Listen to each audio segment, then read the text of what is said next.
with unpacking all that fun, boring stuff that you hate. Oh, Like that's when you right. You move like and you gotta unpack moving. all your stuff. Like, yeah, I need a vacation. Like From already. moving. Right. I need a vacation. I So do. you can go somewhere I else and do. unpack, pack and unpack. I know. I know. That I never mind. It's A different when you packing a staycation vacation. then. Exactly. Then a When you packing a staycation. suitcase, it's different. Yeah, yeah. But How you coming then along I though? still uh it's okay, you know. Like I went through this whole phase of like I don't feel like doing anything right now. So I think I wasted like 2 weeks of just not doing anything. So now I gotta get back in the flow of unpacking. So That's how it happens. yes. Yeah. No doubt, no doubt. Well, good luck. Yeah, for Thanks. me, I hate packing, I hate moving, I hate packing, I I hate know. moving, I hate all that. Did you have movers? Yeah, we did. Okay. And I don't know. I got some mixed feelings on the movers. Like they were really good initially, and then at the end it was kind of like we felt like bombarded when it was time for them to finish, and they were like, "Oh, where's our tip?" Then they just They was wait. like, They asked for a tip. "Yes, Yeah. yes," and I think they said that up front, like, "Oh, um." At the end, we're supposed to get a tip, and then it was something else about putting a Google review out there, so we had to do that. Mm. And then when I went back and read the reviews later, because I did read them initially, but later people were like, "Oh, we were scared because it was a bunch of men and they were all." They actually they spoke in their native language.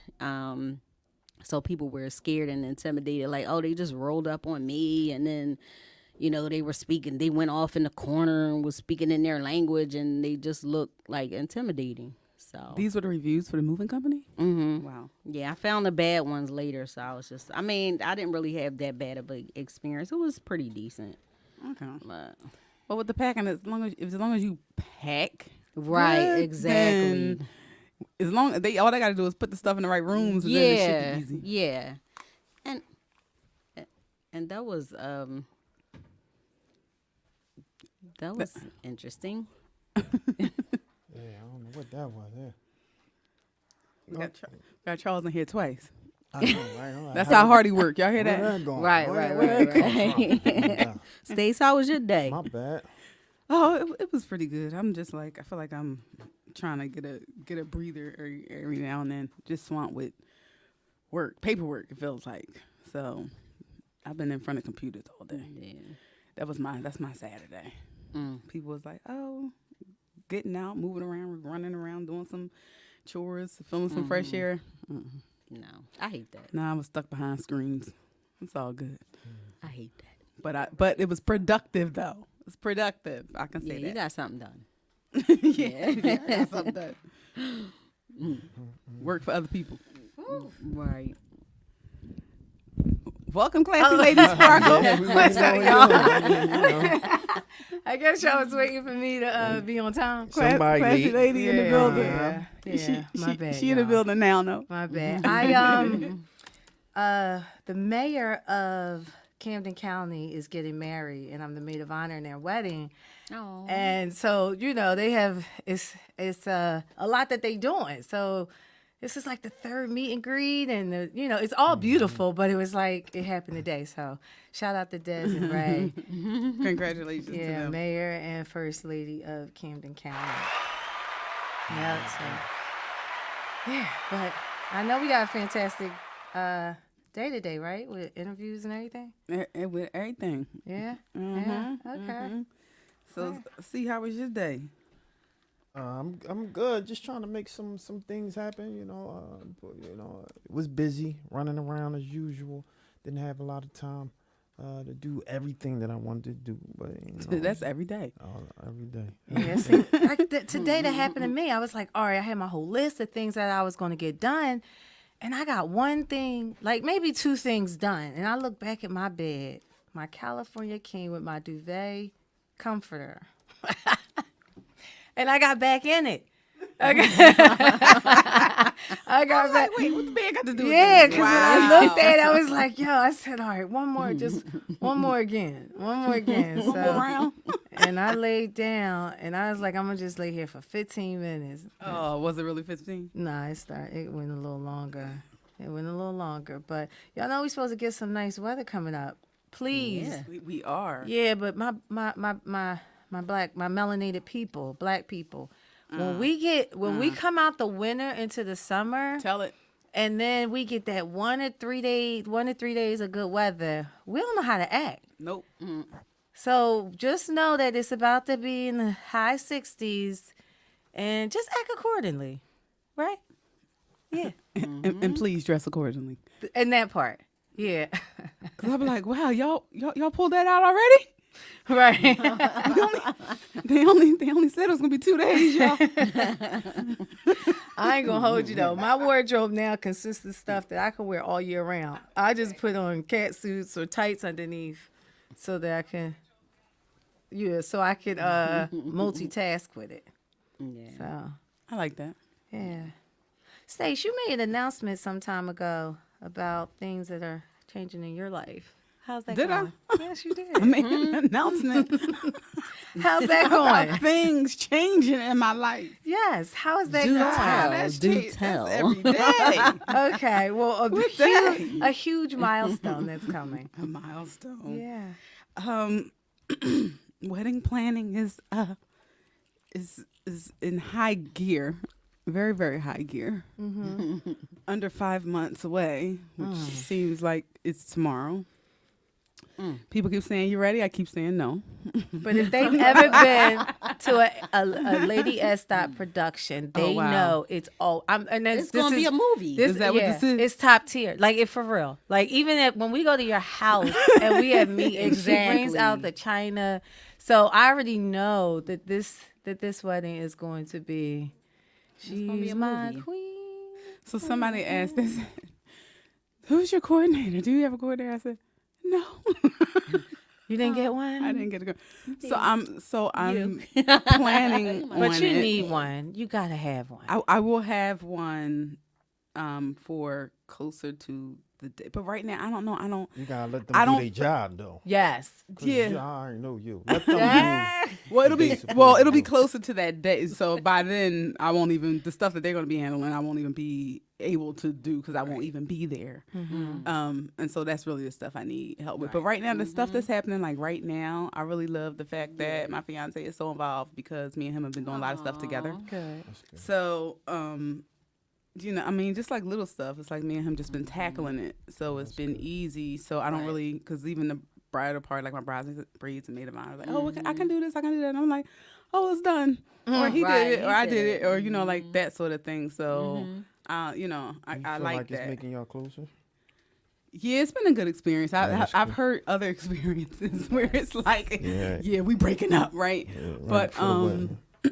it's been waves. It's that stuff comes in waves. But like right now, I think it's getting closer. We're excited, and there's a lot of stuff that's happening, and a lot of the get-together that's starting to happen. Like you were just talking about the meet and greets and all that kind of stuff. So we're excited for our family and our friends, and just all of that stuff. I think for me, what I'm most excited about is just spending time with everybody. But that's just the biggest thing. But the planning, I think I'm all right. Because I don't really, even like the coordinator is supposed to be like in the midst of your guest list and all that stuff. But how when you don't know these people? So I'd rather just do that stuff myself. Yeah, no doubt. Yeah, for sure. All right, well, there you have it. The whole team gonna be there. We're gonna support and all that. However we could jump in, we'll jump in. Absolutely. And we're just gonna have a good time, I'm sure. And it's in a beautiful place, man. I've seen the place. It's in a beautiful place. And so, did y'all find out where y'all actually gonna do the ceremony? I know you was going back and forth. No. The ceremony is outside. It is gonna be outside. Everything is. Oh. I chose the venue I chose because I definitely wanted the outside ceremony. I wanted Sure, somewhere sure. with beautiful ground, so I wouldn't have to like travel to take photos after. So everything is at one place. So I'm excited about that. No doubt, no doubt. Friday night, evening wedding starts at 6. So we going from 6 to midnight, y'all. 6 to Party. Partay. And you see Partay. how weddings change though? They're not like, oh, in the church, go to the place. Like it's more. I know. It's yeah. I At one think time, I think I was set on some people are set on having to be married in the church. Yeah. And I'm not. No doubt. Mm-mm. No, I hear you. Yeah. Well, we're going to talk more about that by the time it comes up. You know, we talk weeklies after the talk on WPP MLP Philadelphia 106.5 FM. We talk weeklies after the talk with your boy Charles Greg and the beautiful Lawrence and the beautiful Classy Lady Sparkle. and the beautiful. Lady, yes, that. And this is, you already know what's coming up next. You ready? Yeah. Sizzle. All right. Give it to me early. All right, so Kelly Rowland, she's starring in Tyler Perry's Netflix movie Mea Culpa. The film depicts a criminal defense attorney who takes on the case of a seductive artist accused of murdering his girlfriend, but when burning desires get in the way, things get hot and a little dangerous. Well, Kelly Rowland is on a press tour. She's promoting the film with co-star Trevante Rhodes. Unfortunately, Kelly has been running into some rough patches. So while she's doing an interview, and she's been touring and doing these press runs all over the United States, while she's doing an interview with radio station V103 Atlanta on the Big Tigger Morning Show with Jazzy McBee, the part of the interview where Kelly and her co-star are questioned on the actual movie is kind of concluding. Big Tigger transitions into asking Kelly about Beyonce's new country album. So Kelly, Hold on. right? Flag on the play. Hold on. So Tigger asked Kelly on her movie tour about Beyonce. About Beyonce and the country album and all of that. So he tried it. He tried it because Kelly just responded like, "That's her business to talk about, not mine." That's right. Good. And if good that response. wasn't enough, Good Jazzy response, Kelly. McBee, his co-host, she kind of doubles down, saying, "I know you're tired of this question, but we got to ask about Destiny's Child." You don't have to this exactly. So Kelly said, "Ask them. I'm here to talk about Mea Culpa." Hold on. Yes. I need some more stuff here. Hold on. Wait. Right. Wait. So you mean to tell me, right, that after she said something to Tigger about X, Y, and Z, asked them, the young lady jumps on and follows Tigger question up after his answer. He just received his answer. Yes. Oh God. What's going on? Exactly. And that's what people were like, why did she even like continue to question? Flag. I need a flag on the play. I need some And more. then she's like, because you know we're not going to ever talk to her.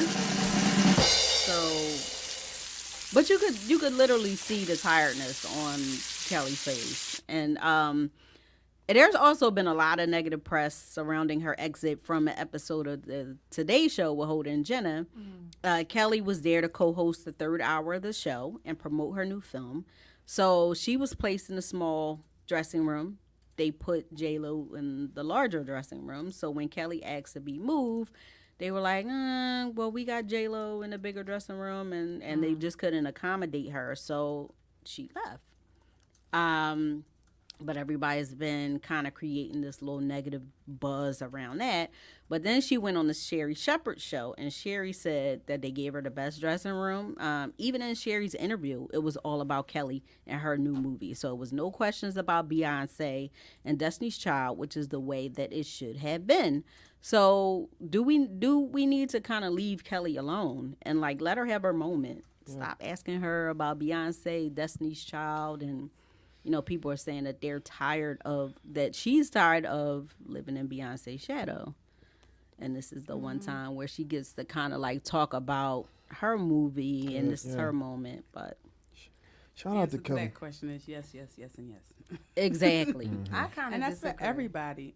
Mm-hmm. I mean, because if you have something that you're promoting, you want to be there to talk about that, and you know, you want to hear about what I got going on. You know, I'm a Exactly. artist in films, and I got like all this stuff happening, and y'all want to ask me questions about somebody else. First of all, it had Right. nothing to do with anyone else. It had everything to do with why you doing a tour, period. Right. Well, No, nobody else. The reason I say I disagree, kind of, is yes to about her, but Destiny's Child was her.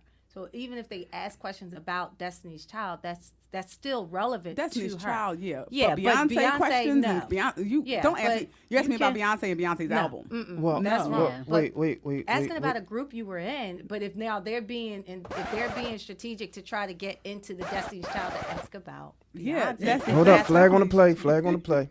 That's the segue. Anytime you do a press junket for a movie, it's specifically about the movie, nothing else. supposed to be. It's supposed to be. So as journalists as we are, we would know better not to ask them unless they open the door for it. Then we can kick the door in and start talking about it. But Fair enough. You're But I not think supposed to be doing holistically, that. I was answering it that way she does different. Just because of an interview with Kelly Rowland, Destiny's Child was major. Yeah, We can that ask was questions, but people No. want to know about Beyonce and get out of here. Kelly got her own, her own legend icon, and Yeah. her own renowned name. Anybody attached to Beyonce is going to get Beyonce questions, but it shouldn't happen like this. Now think about it. Nobody is going to ask Mark Wahlberg about Marky Mark and the Funky Bunch. He has They made don't. it. He has made They it don't. clear. Yes. He has made Yep. it clear. Don't do that. You see what I'm saying? And that y'all respect him. Respect my sister. Respect Yeah, the sister. exactly. Respect the sister. They should know better than that. And if whether she was part of that group or not, press junket about a movie, specifically about the stuff that you do on a movie or what you did, your other tour dates. What did you up. like? Everything about the movie. Like again, if she says something about, She brought up Destiny's Child. Yeah, and you if can she jump in did there, that, but it's, then cool. I agree on Exactly. that. Yeah, I just don't. I don't like the. I have a hard time with. You can read between the lines when press is putting out information, and then they're saying like, with the terms and stuff that they say, she stormed off dramatically, and like, it's what it's giving angry black woman. So I got a whole problem with that. From the beginning. Yeah. I'm But- glad you clarified it with J Lo. I didn't even know about that. She did that because I would have left too. Yeah, it's I like. didn't know J Lo had a bigger and better Mm-hmm. dressing room. Yeah, and then you want to tell her, oh, J-Lo and she's been there before. Let me just put that out there. Like, she's been on the Today Show with Holden and Jenna previously, numerous times. So, like, she already knows, like, the dressing room situation. So I was about to say, so let's think about that though, y'all, because as producers and we have a show here and we have guests on our show, we have 3 dressing rooms. One is large and the other 2 are the same size. Yes. And then you have two people like that coming in. Who gets the bigger dressing room? Or do you not put either one in there? Like, what do you, First come, first serve. What are you talking about? Like, especially when you have people coming wanting to be a diva or divo, and you coming in fashionably too late. Well, we had this dressing room for. I ain't First gonna come, go. first serve? First come, first serve. That's how I see it. Well, I think they probably did it as who was the bigger star. I know, yeah, which I'm Yes. sure, which I'm sure they did, and but if people allowed grace, J-Lo would have been like, yeah, you can come in my room, unless they had something against each other. But I know me, if you call me on and say, for example, I'm a headliner, and I got a huge room, I'm only one person. Like, yo, come on, like, come to pork chops right there. I don't eat meat. Go ahead, eat up. You know what I'm saying? But Come if they down, don't have want to fun. share rooms and they want their own, because they probably got their own entourages with them. Yeah. So it's exactly. like them, like I'm them so ones. not Hollywood. I got you though. I'm just not. Well, I even- mean, because I'm just thinking about, like, when we bring guests here, if we had dressing rooms to put people in, and we like, No, I how got would you. we approach it? Yeah, no, for sure. Would we give J Lo or Kelly Rowland the bigger dressing room? No doubt. Yeah. Well, I'm a Kelly Rowland fan. I'm just saying. Yeah. So, if I can do this right now, I would like to kind of break up the sizzle, and if we can do a part 2, or a second half, and just have everybody stick around for the second half of the sizzle if I could do that part. Yes, good job. Okay. Oh, I give you a round of applause for that. That's what's up. Yeah, make sure you stay. Make sure you stay here for the Yeah, because sizzle. it's gonna get real juicy. It's gonna get real juicy. You want some time for that. And We have we some- talking who the F did I marry? So stick Oh, around God. for that. Oh, We I gotta heard talk about about that. We gotta talk Oh about God, I another want to one. hear it. I want to hear it. Another that. one. Yes. Sound like Um, love and relationships. Right.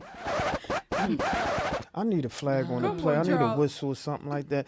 We Talk Weekly after the talk on WPP MLP Philadelphia 106.5 FM. We Talk Weekly's after the talk with your boy Charles Gregory and the beautiful. Lauren And the Sizzle. beautiful. Classy Lady And Sparkle. the beautiful. Lady S. Dot. And next up, we have a young lady with whom I have a tremendous amount of respect for. Classy lady. Who do we have today? Today we have Yalmika Edmonds. She's founder of, I hope I'm pronouncing this right, Lavanye Professionals, and a certified hair loss practitioner. She empowers women and girls to embrace their strength and overcome hair loss challenges. Through her holistic approach, she combines hair restorations expertise with motivational speaking and advocacy for self-improvement. Yamika's compassionate understanding of the emotional impact of hair loss allows her to restore hair and instill confidence, offering valuable insights for her audience. Y'all already know what to do. Let's give a warm We Talk Weekly welcome to Miss Yamika Edmonds. Hello, how are you? Is it, yeah, hold on. I just want to make sure we got your name right. Is it Yalmika, right? It's Yalmikia. Oh, Yalmikia. Yeah, we want to get this sister name right. Yalmikia. That's right. Okay. No doubt. No, how are you, my sister? How are you? I'm doing well. I'm sitting in my car because I was at a close friend of mine's. She turned 40 today. So I had to step away and come sit in my car. So I hope you guys can hear me well, but I'm excited to be here. No, we hear you really well, and I just gotta tell you, I'm feeling the hat. Looking you know, beautiful. I was going going to I tell love you. the hat. The You whole know, ensemble. absolutely. So I'm a wardrobe stylist, and and one of my favorite colors is like red, right? And so that kind of like palette, that genre of red, from the oranges, the hots, and scarlets, all of that good stuff, right? And so why don't we talk a little bit about what you're wearing right now? Because I just got to give a nod to all my fashion folks. So let's talk a little bit about what you're wearing. Yep. So what I'm wearing right now is a sweater dress. If I could stand up, I would show you. But it's kind of like little the cutout. cutout. Okay. Oh, And I need that. I have short hair. So I love wearing my hair short. But I love me a nice fedora. Yeah, I love I me like some. I love fedoras, and I have this red clutch, Mm. and I have on some red and cream pumps. Yeah.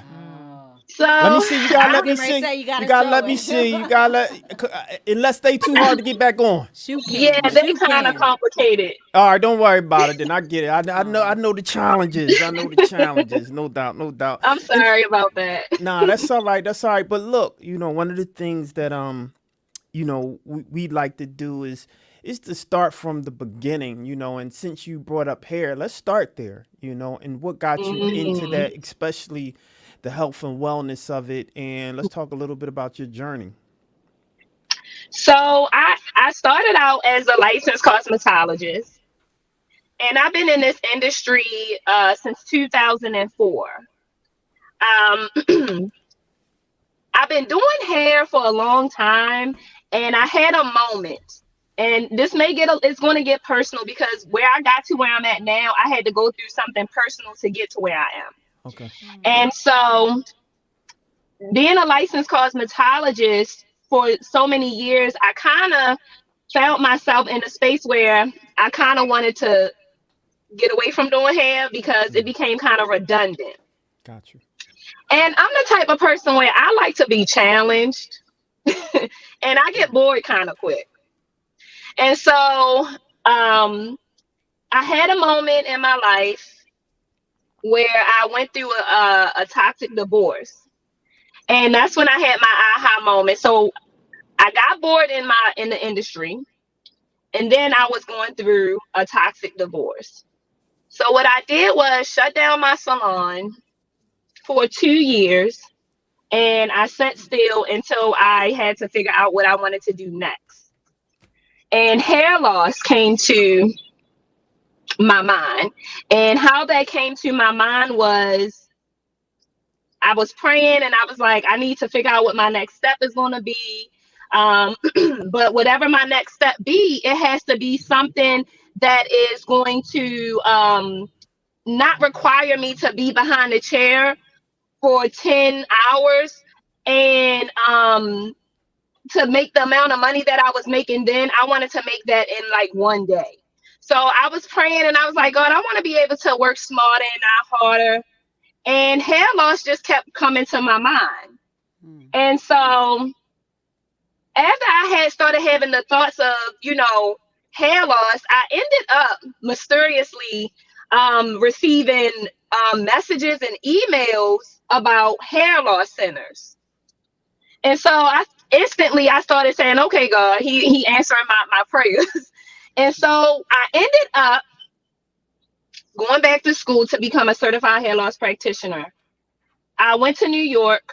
I was there for about 6 months, back and forth, because I'm from Baltimore. And I ended up becoming a certified hair loss practitioner, and then I got into hair restoration.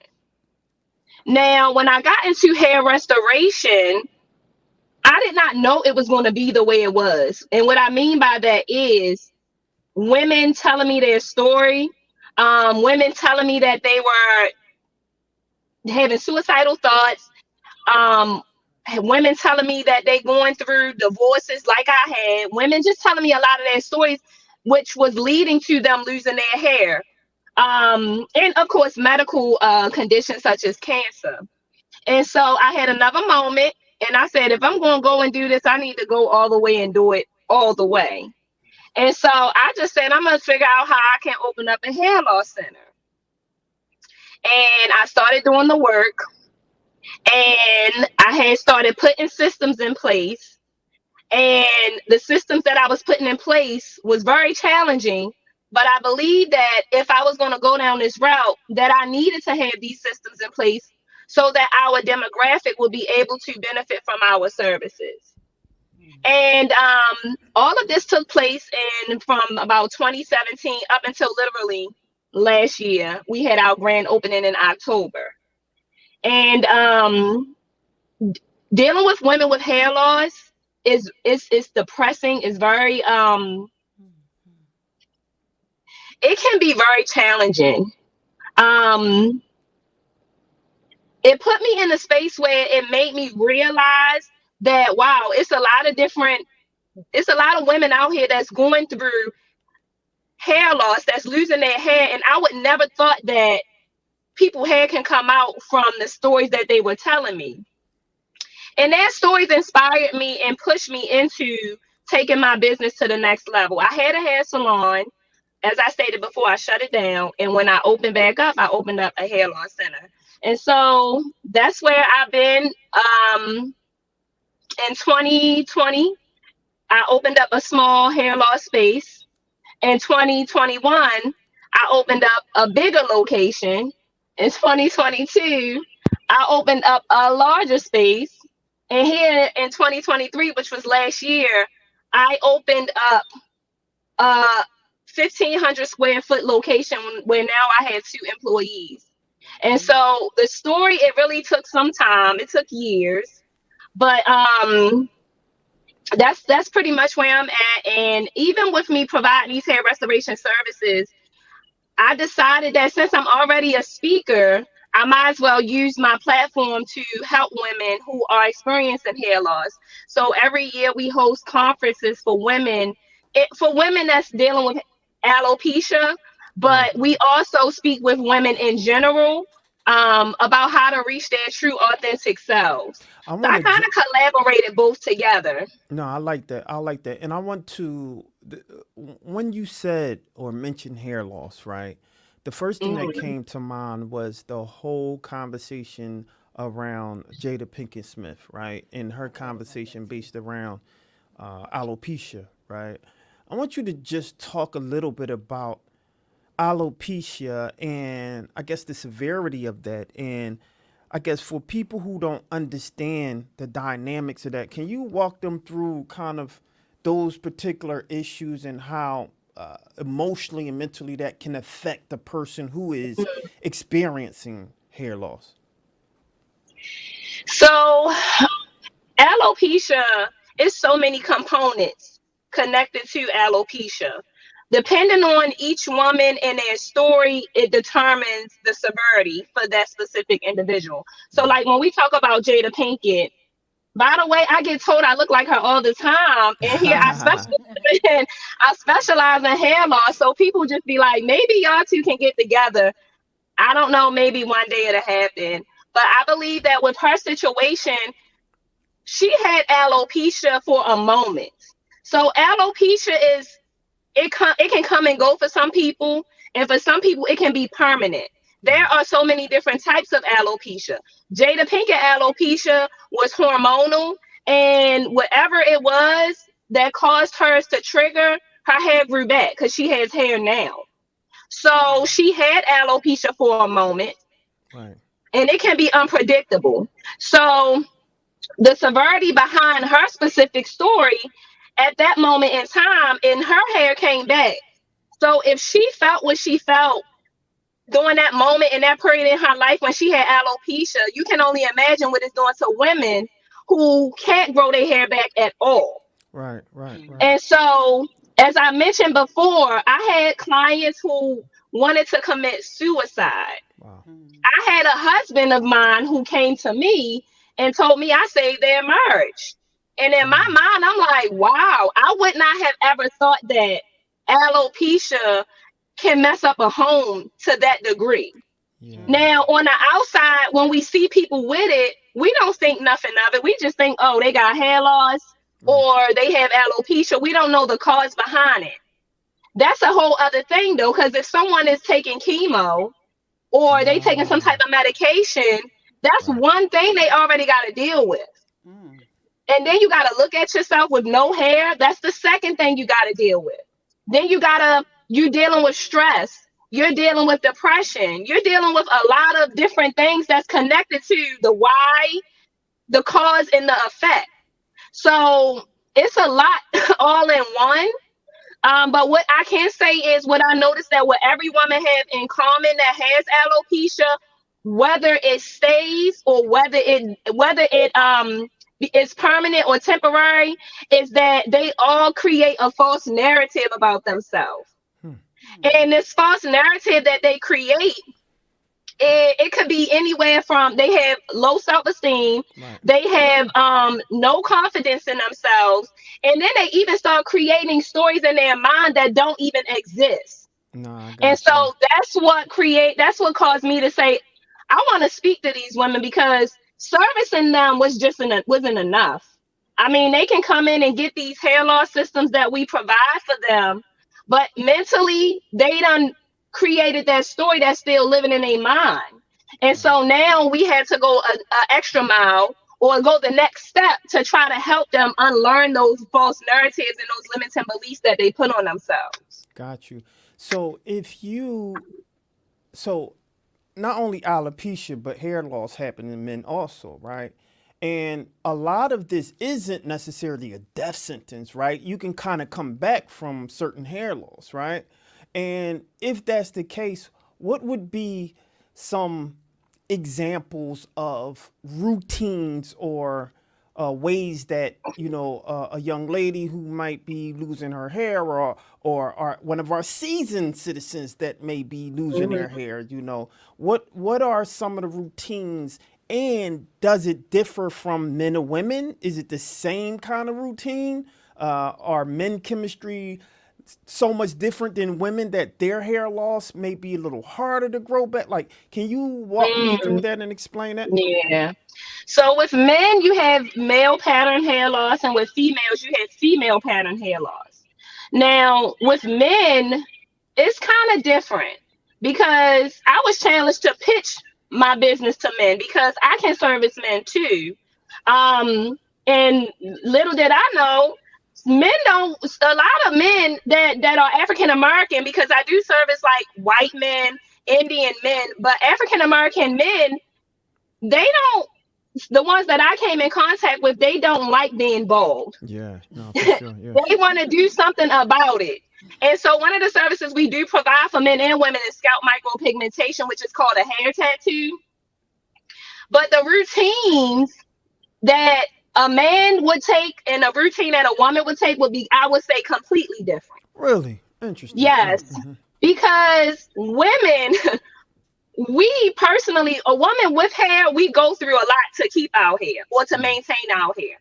So for a woman who don't have hair, they gotta like work double. Mm. So the routine that I put in place for some of my clients, when it don't even come to just restoring their hair, is finding. Oh, she went out. Maybe she got a call or something. There she go. She went back out. And so there she go. Can you hear me? Now I can. Okay, so they join in town hall meetings, groups. Somebody must be really calling her. They like, yo, I'm trying to talk to you right now, but I'm having an interview. We Talk Weekly. She trying to talk to Charles Gregory, y'all. Stop calling her.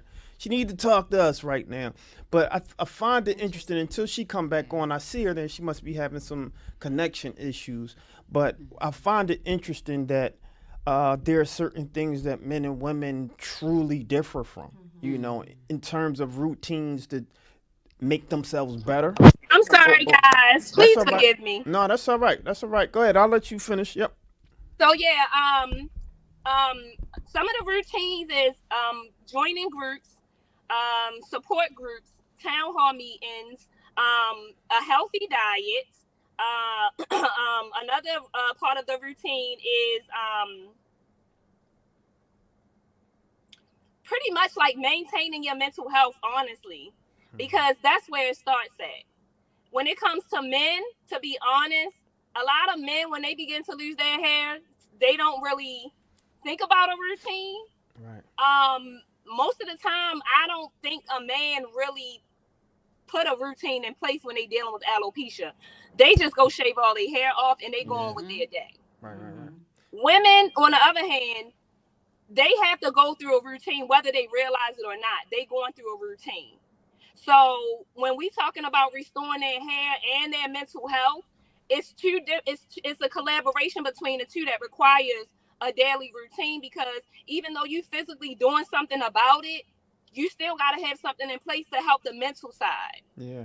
No, I got you. So that said, right, are you then saying that if the process, I'm talking with regards to men, but even some women, the process now, once they start losing hair, are you saying now that once you start losing your hair as you get older, then that's it, and you have to go through a different process? Or can you truly start regrowing that hair back again? You know, I've been hearing things, you know, in different companies like, I believe it's called Creole Essence, and it's other products out there that I see is like natural oils that you putting on your skin and your hair, and it's starting to, you know, I guess, work out those follicles again, and the hair start, you know, look, I don't do this, but this is kind of commercialized content that I'm spewing, right?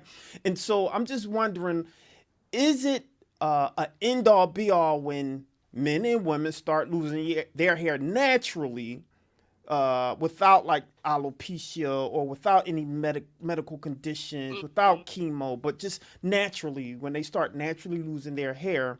Is that the end, or can they start to regrow? Yeah, it definitely can regrow. So, like at my facility, we don't only service people with alopecia. Now, alopecia is another term for hair loss. They both the same thing. Ah, okay. Right. So we service people with alopecia, with thinning hair, and people that's like in between.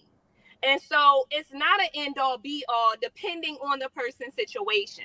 So what I tell people to do, if you have a head full of hair, take supplements.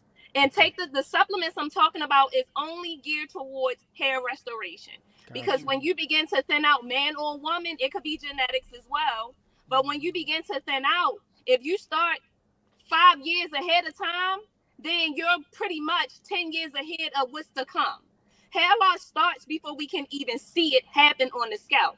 So by the time we start to see the thinning, the hair loss phase started 3 to 6 months before we started to see the manifestation of it. Right, got you.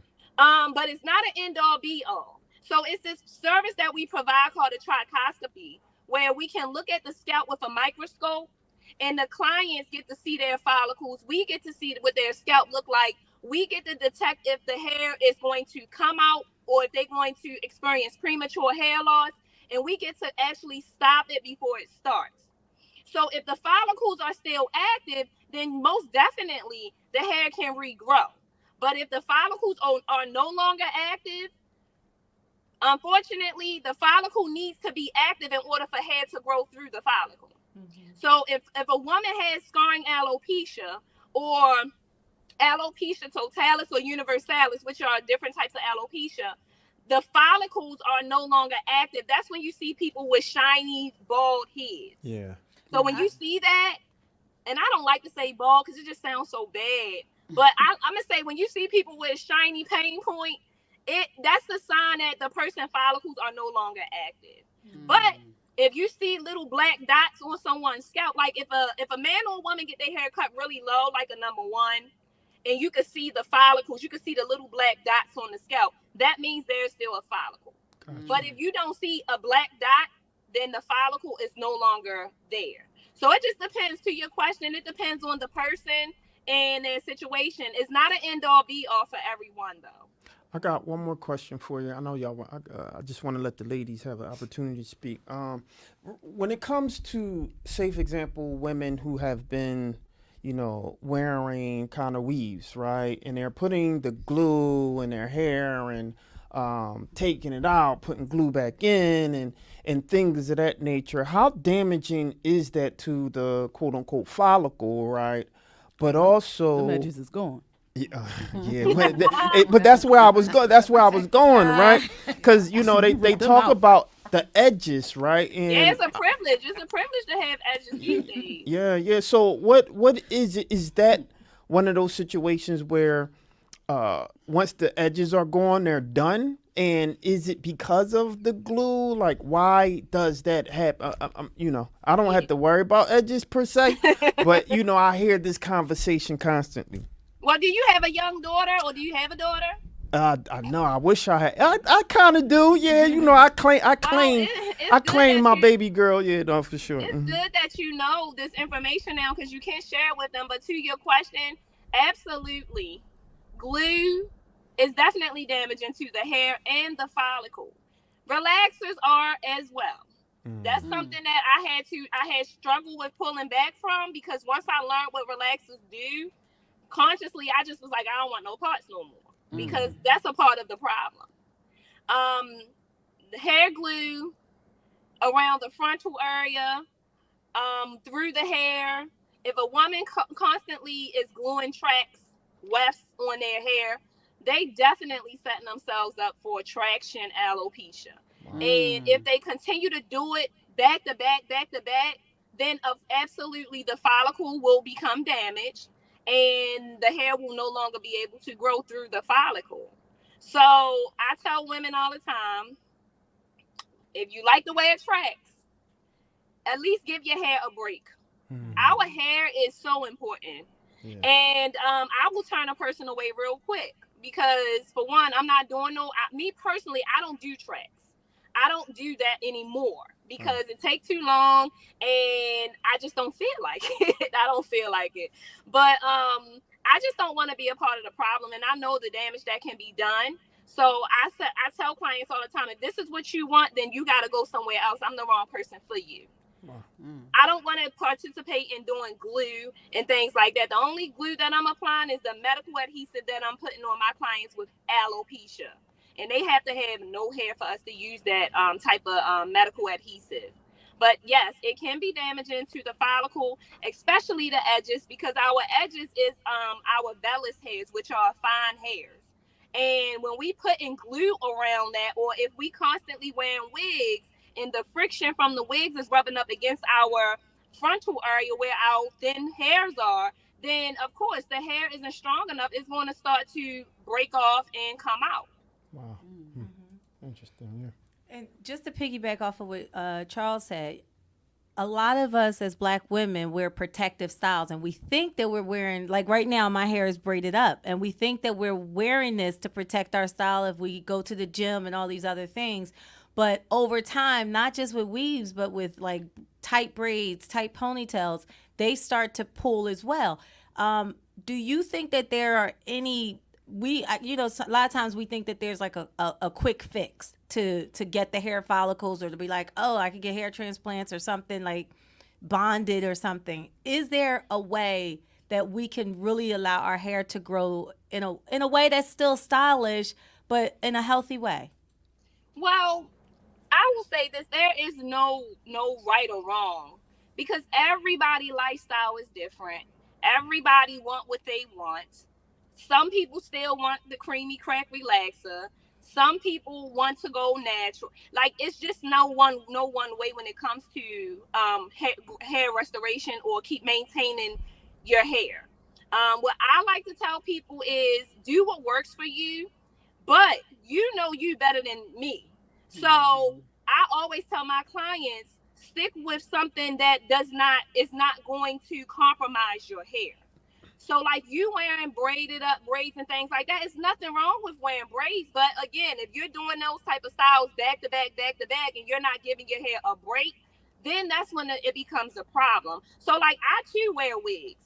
And when my hair was long, I did wear braids. But I did not make that my go-to back to back. I switched up my looks. But most importantly, I always resulted back to just taking care of my natural hair. So it's really no right or wrong way when it comes to the proper way to keep the follicles active. To be honest, you can do all the right things and still lose your hair. I've seen it. And because of aging, because of the chemicals in the environment we living in, a lot of things changed over the last 20 years that's contributing to alopecia. And the amount of women that's losing their hair now, it wasn't like this back then because of the environment that has now changed. So you can be doing all the right things and still lose your hair.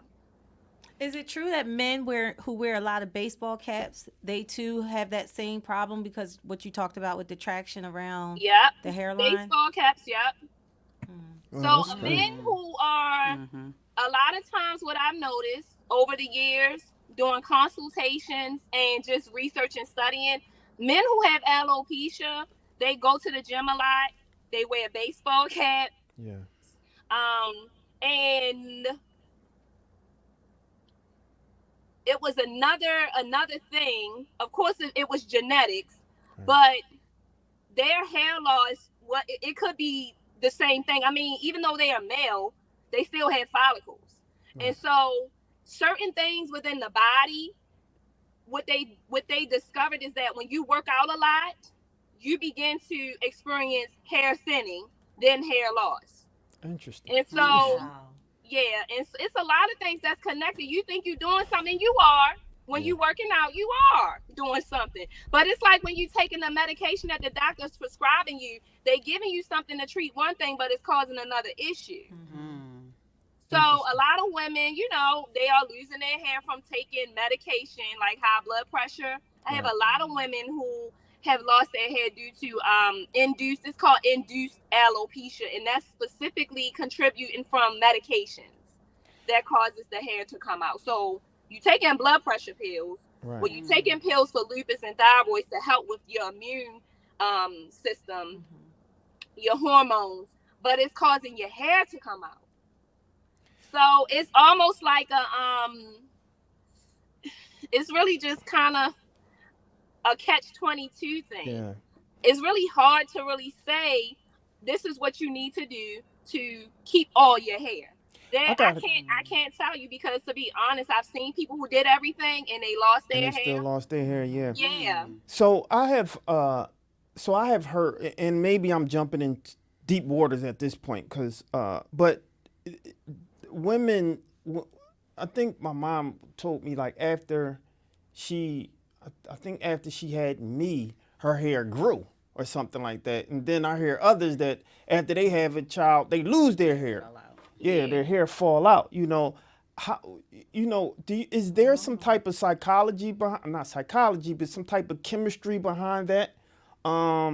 That, you know, once, you know, you have a child, either you grow or lose your hair. What I guess, what is the impetus of that? It's the hormones. Oh, okay. So it's all hormonal. So when a woman is pregnant, the baby is taking all of her nutrients, everything that she needs for her own body. The baby is now taken up with the mother needs. And so that's why sometimes when we are with child, we get emotional, we feel in a way, we get easily upset. It's just a lot of different things, but it's hormonal. Right. So when a woman begins to lose their hair after giving birth, it's because of all of the nutrients and all of the things that she needs the baby had got. So it don't just be just your hair loss that women are experiencing after giving birth, but you also can get the scalp disorder. It's called seborrheic dermatitis, right, where you just get real bad flare-ups on the scalp of yeast buildup, and it's like a yellowish buildup on the scalp. Wow. And that's connected to the it's hormonal. And so there are a few things that happen to women while they are with child and even after they have their child. I also witnessed women hair grow like crazy. Yeah. So it depends on the genetics of that person and their DNA. Interesting. Right. Not the myth that a boy makes your hair grow and then the girls take it away from you. That's a myth. Nah, I didn't say that, but since I know you didn't. But I could have been a unicorn though, you know, and especially in the Black community, that's something I heard growing up my whole life. Exactly. That's why I'm glad you said what you said. Let's set the record. She set the record straight. Okay. Yes. For our listeners. Yeah. Now, kudos to you though. This time went so fast. Jeez. You know, I got so many questions. I guess, you know, will you promise to come back? Because we'd love to have you back. Absolutely. All right. How did you get on the show? Was it your publicist? Yes. Whoever reached out, they did a good job. People need to know about Lavonya Professionals. Yes. We was on Fox 5 a few weeks ago, and we just got overwhelmed with so many calls. Right. A lot of women don't know that this is even a thing. Yeah. Yeah. So we just real quickly, let's talk about before we let you go. Let's talk about some of, I guess, the latest advancements and kind of like your place again, so people can kind of know on how to get in contact with you. And then I got a special question for you. Right.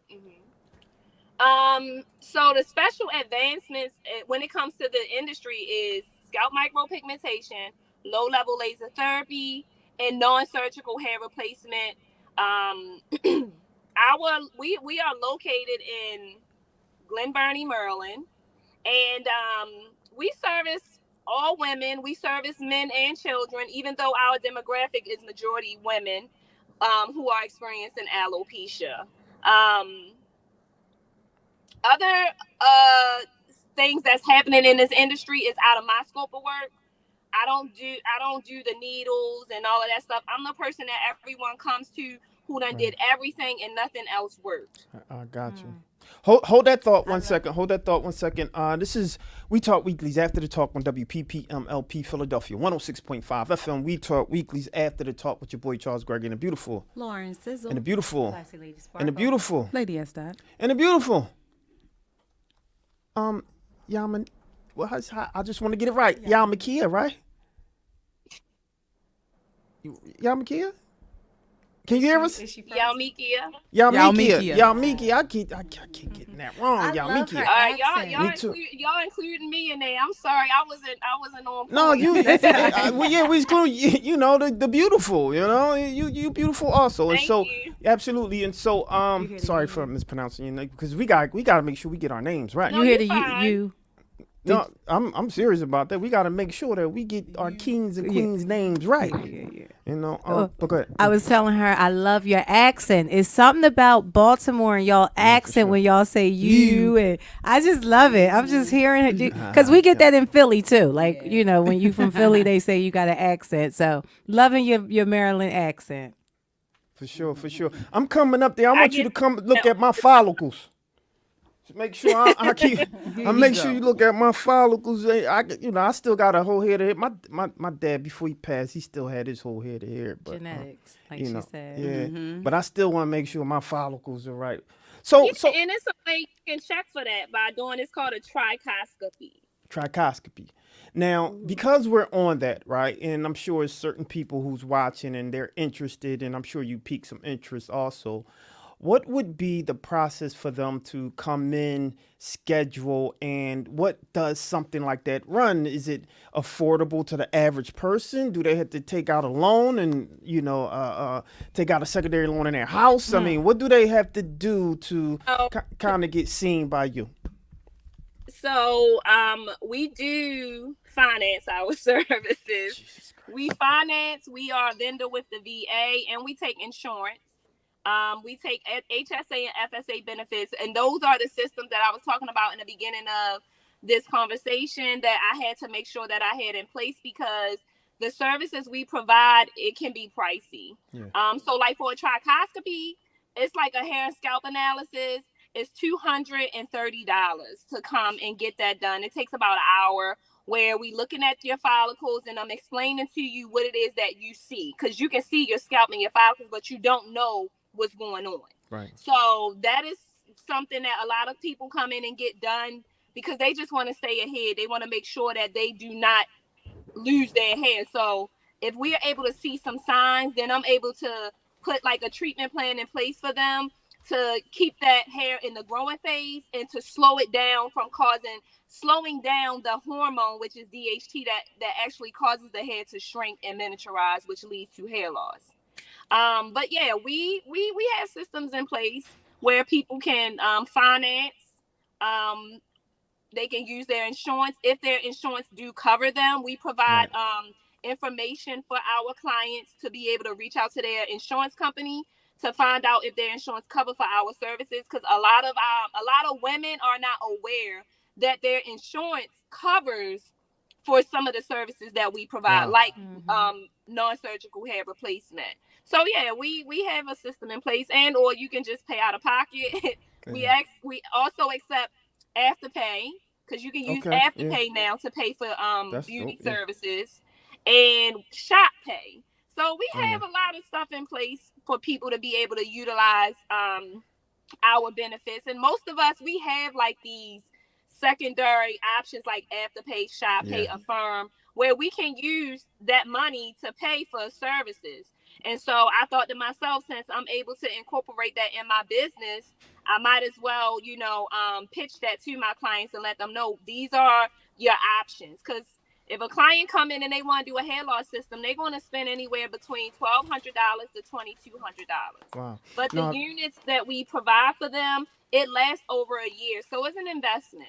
No, that's great. That's good to know. And I'm sure those who will be watching this over, they will be glad to know that there are some options, and even potential insurance might be able to cover this. The last question I have is, what's the one thing that no one else knows about Yalmikia? I got it right that time, right? That you can tell us here on We Talk Weekly. I mean, you go in, you showed us your little clutch, right? So I want you to dig all the way down in that clutch, and I want you to tell us the one thing no one else knows about Yalmikia that you can tell us now on We Talk Weekly. Would you scrolling through your phone trying? Oh, you really going through your clutch? Okay, you let us know. There we go. I like that. So it's funny you asked me that question because before I got on, someone tagged me on Facebook of a picture of me. Well, not tagged me, but they commented on one of my pictures from back in 2017 where I opened up my hair salon. My hair salon was in the neighborhood that I grew up in. Right. And when I was little, I always used to say, this is going to be my hair salon one day. So I would go to this corner store and like buy candy and chips and things like that. And I would say to myself, like, this is gonna be my salon one day, because I just always loved hair. And I ended up opening up my salon at that same location, the store, which was at the bottom of the block that I grew up on. And so, to your question, one thing that a lot of people don't know about me, but they're going to know now, is that I am a firm believer in, and a lot of people say this, but I don't think people really believe it, is that I know who I am. And I know who I am so much that what I speak, I know it's going to come to pass. I know it's just going to happen. So I believe in what I speak out my mouth being a fact, being the absolute, like it has to happen. And so that's one thing about me. Anything I touch is going to happen for me. And I know it. And so that's something about me that I don't really share, because, and not that I care, but I know sometimes it can be intimidating to people. And a lot of times people live in false narratives and have limiting beliefs. So when I speak the way I speak, people really look at me like I got 5 heads on my shoulder, because I speak what I know to be true. I know that's right. Well, one thing I know to be true is that we love you and we appreciate you for being on the show. We talk weekly. And one thing that we always say is once you come to the show, you're a friend to the show, so you're always welcome to come back. But I think we want to bring you on more often to be our specialist, our I would love to. Yeah, for sure. Why don't you tell everyone how they can get in contact with you and all that? Because you're not too far from Philly. So we might. No, I just was in Philly, and I'm about to be coming back up there in 2 weeks. You make sure you reach out. Yeah, for sure. Absolutely. So you can, and this is long, I might gotta put it in the chat, but you can follow us on Instagram at Lavonye Professionals. And Facebook is the same thing. And our website, if you go to our website, Lavonye Professionals,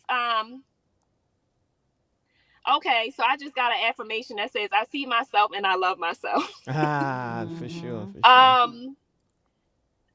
Facebook is Lavonye Professionals. Instagram, Lavonye Professionals. My website is Lavonye Professionals. The professionals have 2 F's in it. F says in Frank, though. If you go on our website, there is so much information there. You will learn more about me. You will learn more about how my business has became even a thing. We retail. We do have products that we do retail. So you can learn about our hair products. If you're somebody who is looking for a hair product to use from home, and it's an organic, healthy products for your scalp and your hair, then check out our website. And we know I know it's a lot of different companies out here who retail hair products, but I'm gonna be really honest. My conscience will not allow me to sell a product if I know it's just not gonna be a thing. And I know some people are selling products because it's like a trend, but like our products that we retail, I literally traveled to Texas, met with chemists, because I really wanted to create something that was solid. The foundation was solid and concrete. And it's going to really help and work for people. And so when you order products from us, we ship our products with a thank you card, with affirmations. And on our bottles, on all of our packaging for our products, it also comes with affirmations. So remember what I said, I speak what I know. Right. So I incorporated that in our products as well. So when people order from us, we are challenging people to speak what they feel about themselves by using the thank you cards that we sending out with our products. Wow. Hold on. Give you a round of applause right there. Well, my sister, we really appreciate you. We love you. We wish you the best in all your endeavors and everything that you have to offer. And I mean, you constantly growing. So you started small, got bigger and bigger. Now you super boss, I'm sure you intimidating them men. You a boss now, super boss, but we really appreciate you and we support you. And so anything that you want from us, you think we can assist or help you with, we definitely here for you, and we'll be reaching out. Thank you so much. I really appreciate it. And the same here. If there's anything I can do, come back and speak. because I am a speaker as well, I can speak to women and young girls because I do mentor young women as Yeah, well. for sure. Yeah, no doubt. I love to be able to inspire. So that's So why don't we end with that then? Why don't you look in the camera, look at all the potential young ladies who will be watching and looking at you and looking up to kind of your success and the road that you have paved, and why don't you tell them something, leave them with something? What I would say is trust yourself, know yourself. There's a lot of things that's going on outside of us and around us that's pulling on us that can be very confusing. But the most important thing is spirit don't lie. We all have a spirit. And so if something don't feel right here in your gut, trust what you feel. You may can't see it, you might can't touch it, but trust what you feel, whether it's good or bad. Don't go back and forth and argue with anyone or with yourself about what it is that you feel. That's one thing that I always tell my own self and what I tell other people. Know yourself and trust yourself. I know that's right. Know yourself and trust thyself, because the only person who know you is you. It's you. I know that's and right. even if you're not being real with yourself, There you you know go. you ain't being real with yourself. I know that's right. You know what I mean? Look, I'm trying to tell you, man. You know you. So stop bobbing and weaving. Know who you really are. Embrace you. That's So there you right. have it, ladies and gentlemen. I'm your boy Charles Gregg with the beautiful Lauren Sizzle. and the beautiful Classy Lady and Sparkle. the beautiful Lady S. Yeah, and the beautiful. yeah, Mikia. Yay. As you got it right that time. We really appreciate you, my sister, and we don't want you guys to go anywhere. When we get back, we have another dynamic interview. We'll be right back, y'all, after this. That was a dynamic interview. I like her, y'all. Don't go nowhere. We'll be right back, y'all.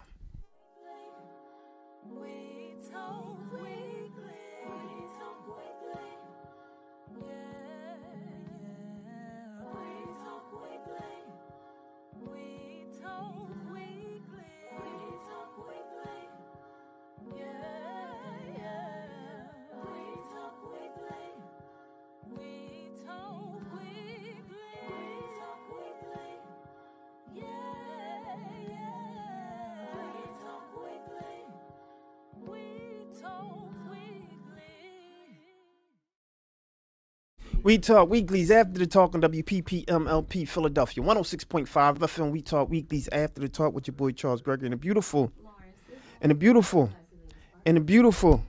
Oh, your mics. Let's do that one more again. And the beautiful Lady S. and the beautiful. Classy Lady There we Sparkle. go. We got them back in. So if you're just joining us, you missed the dynamic interview with Yalmikia. We gotta make sure we get that Yalmikia. sister name right. Excellent. When we think about hair loss, when we think about how to rejuvenate ourselves, you may have an opportunity to do so. It's not the end of the tunnel. It ain't the end of the line, the finish line. We have a young lady who, has a professional and scientific method to make sure that potentially you'll be able to get all that stuff fixed. But now we have a gentleman with whom I have a tremendous amount of respect for. He drove all the way from New York. Listen, let me tell you the story real quick, right? And so this gentleman, we was talking a little bit. He was going to tune in virtually, and then he hit me like, yo, you know what I'm saying? I want to come through. I want to pull up. Yo, you know how we do, pull up. Pull up. He in the studio today. So, Classy Lady, who do we have today? That's today? what's up. Today we have the infamous Indro Metellus, a tech sales professional with diverse experience. He transitioned from roles in government and corporate sectors to entrepreneurship, founding ventures including a car wash and a travel company. His journey led to Favela Boys Apparel, combination fashion, travel, and philanthropy to uplift the underserved communities. Y'all already know what to do. Let's give a warm We Talk Weekly welcome to Mr. Andrew Metellus. Yeah, it's Favela Boys, right? Favela. Favela Boys. Favela. Let's do that one more Okay. again. Let me see. There There you go. Yeah. All right, Favela Boys. Favela Boys. Another word, it means pretty much it means the hood. There you go. and Portuguese. There you go. Yeah, okay. you definitely. I mean, there you go. You know, shout out to you, my brother. Appreciate you for coming in. And let's start from the beginning, man. Hold up. Let me show some love right now. Let me show some love. I got his product on. I said I show some love, you know, and I like this one. Appreciate it. Yeah, for sure. Yeah, this one nice, right? That's nice. Yeah. So let's talk a little bit about kind of like, you know, let's start from the beginning. You know, let's talk about like your upbringing, and then let's talk about your fashion journey and the things that you're doing. So you can hear I have an accent. Originally born and raised in Haiti. Grew up in Haiti. Like when people say they're from the mud, I was the mud. You know. So born and raised in Haiti, and then I moved to Brooklyn, Crown Heights, and then Hollis, Queens, and I moved to the suburbs of Philadelphia. Sure. So I can talk about from like the third world country, from the inner city life, and to, you know, how it is to live in the suburbs. So that's how I came up with this idea for Vela Boys too, because I realized that there's beauty in the struggle, right? There's beauty in the inner city. There's like the inner city has so much beauty in it. Like we're aware of the hip hop. Yeah. You know, those are the popular things, right? Yeah. So the whole point of this brand is capturing the beauty, right? At the same time, every time we sell clothing, we use 15% of the profit to fund STEM education. So we don't want to just give you, we want to teach you how to fish rather than just give you something, right? We want to give you the tools where you can learn how to code, you know, how to do all these other things, be a tech professional, right? So you can go out and hunt for yourself. You don't have to wait on anybody else, because we are not all gonna be athletes, right? Yeah, no, for sure. So, lady, that's not going to fix your mic real quick, but as she's doing that, I want to talk a little bit about that idea, that concept of STEM, and some of the things that you're doing based around that. Because one of the things that We Talk Weekly does, we amplify those skills based around STEM and STEAM education, right?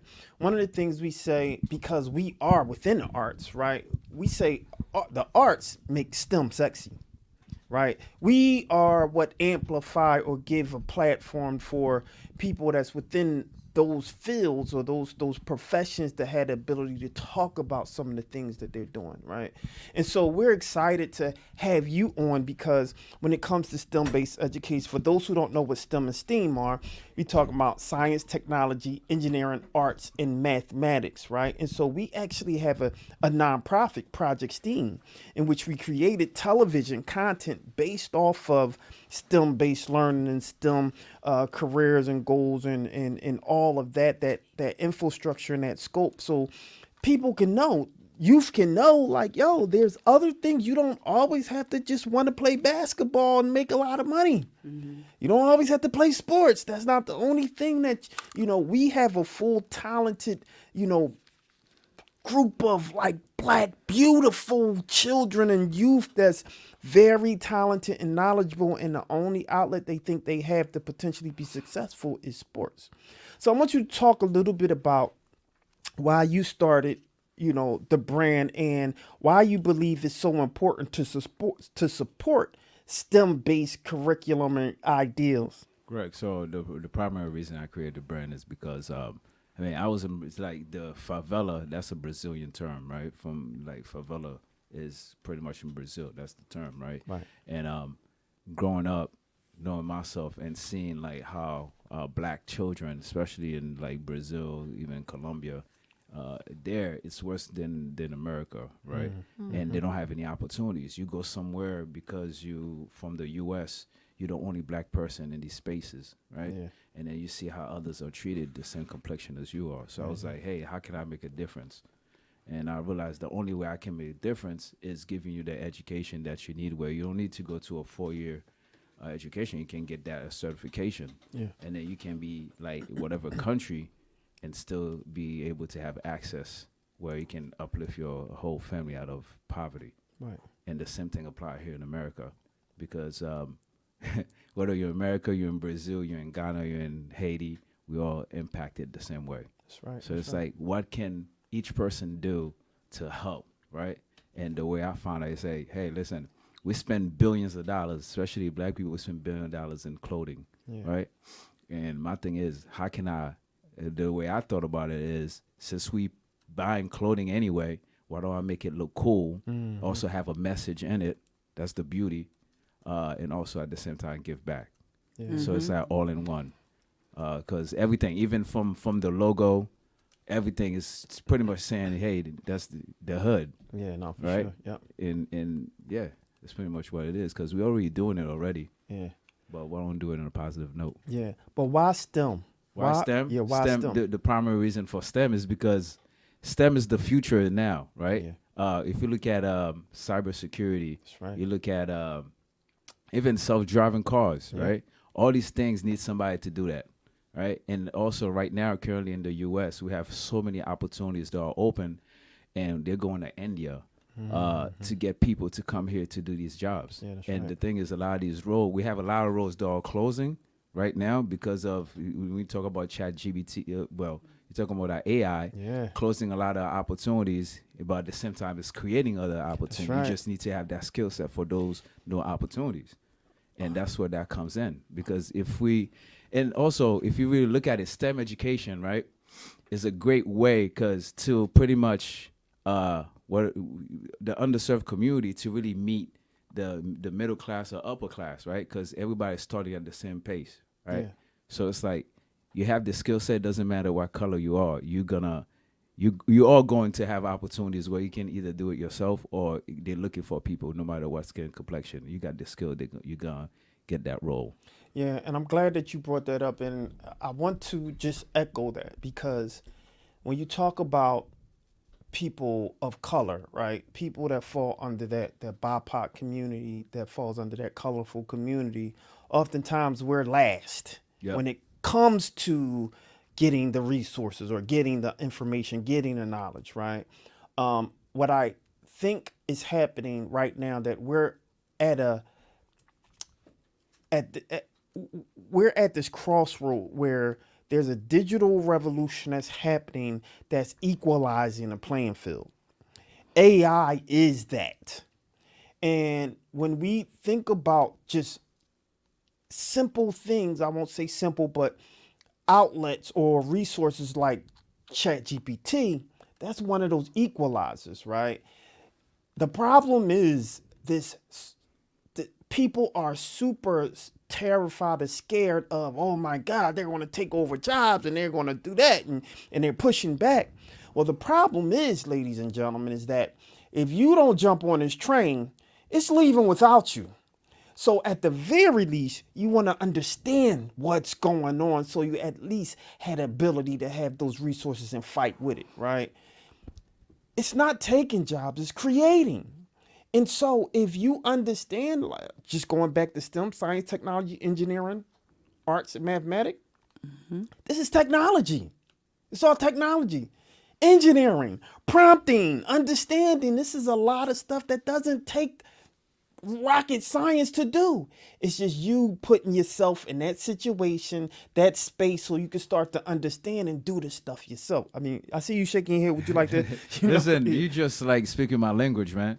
You speaking my language because a lot of people are afraid. But if you look back, you look at the history. That's the same thing. What early in the 90s or 80s, they thought about computers. Right. They thought, hey, computers gonna change the game and you're gonna lose jobs and everything, right?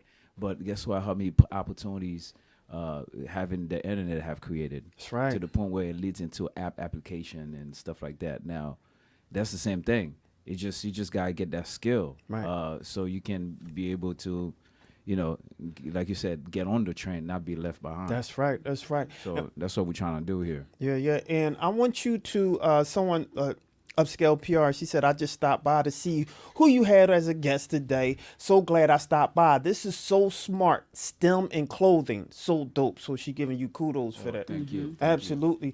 And one thing I want to do, and Lady S. Dot, and we'll make sure our not our publishers, but Sheila, who you've been corresponding with, stay in contact with you, because what I want to do for you is walk you through the idea of NFC technology, right? And so we'll be putting chips in your shirts or showing you how to do that so they can scan it and say that this is an official favela shirt, right? I like that. And so I want to that. make sure that I like you, that. yeah. See? So I want to make sure that you kind of have an understanding of that technology, just to enhance the idea of what the clothing is based around STEM.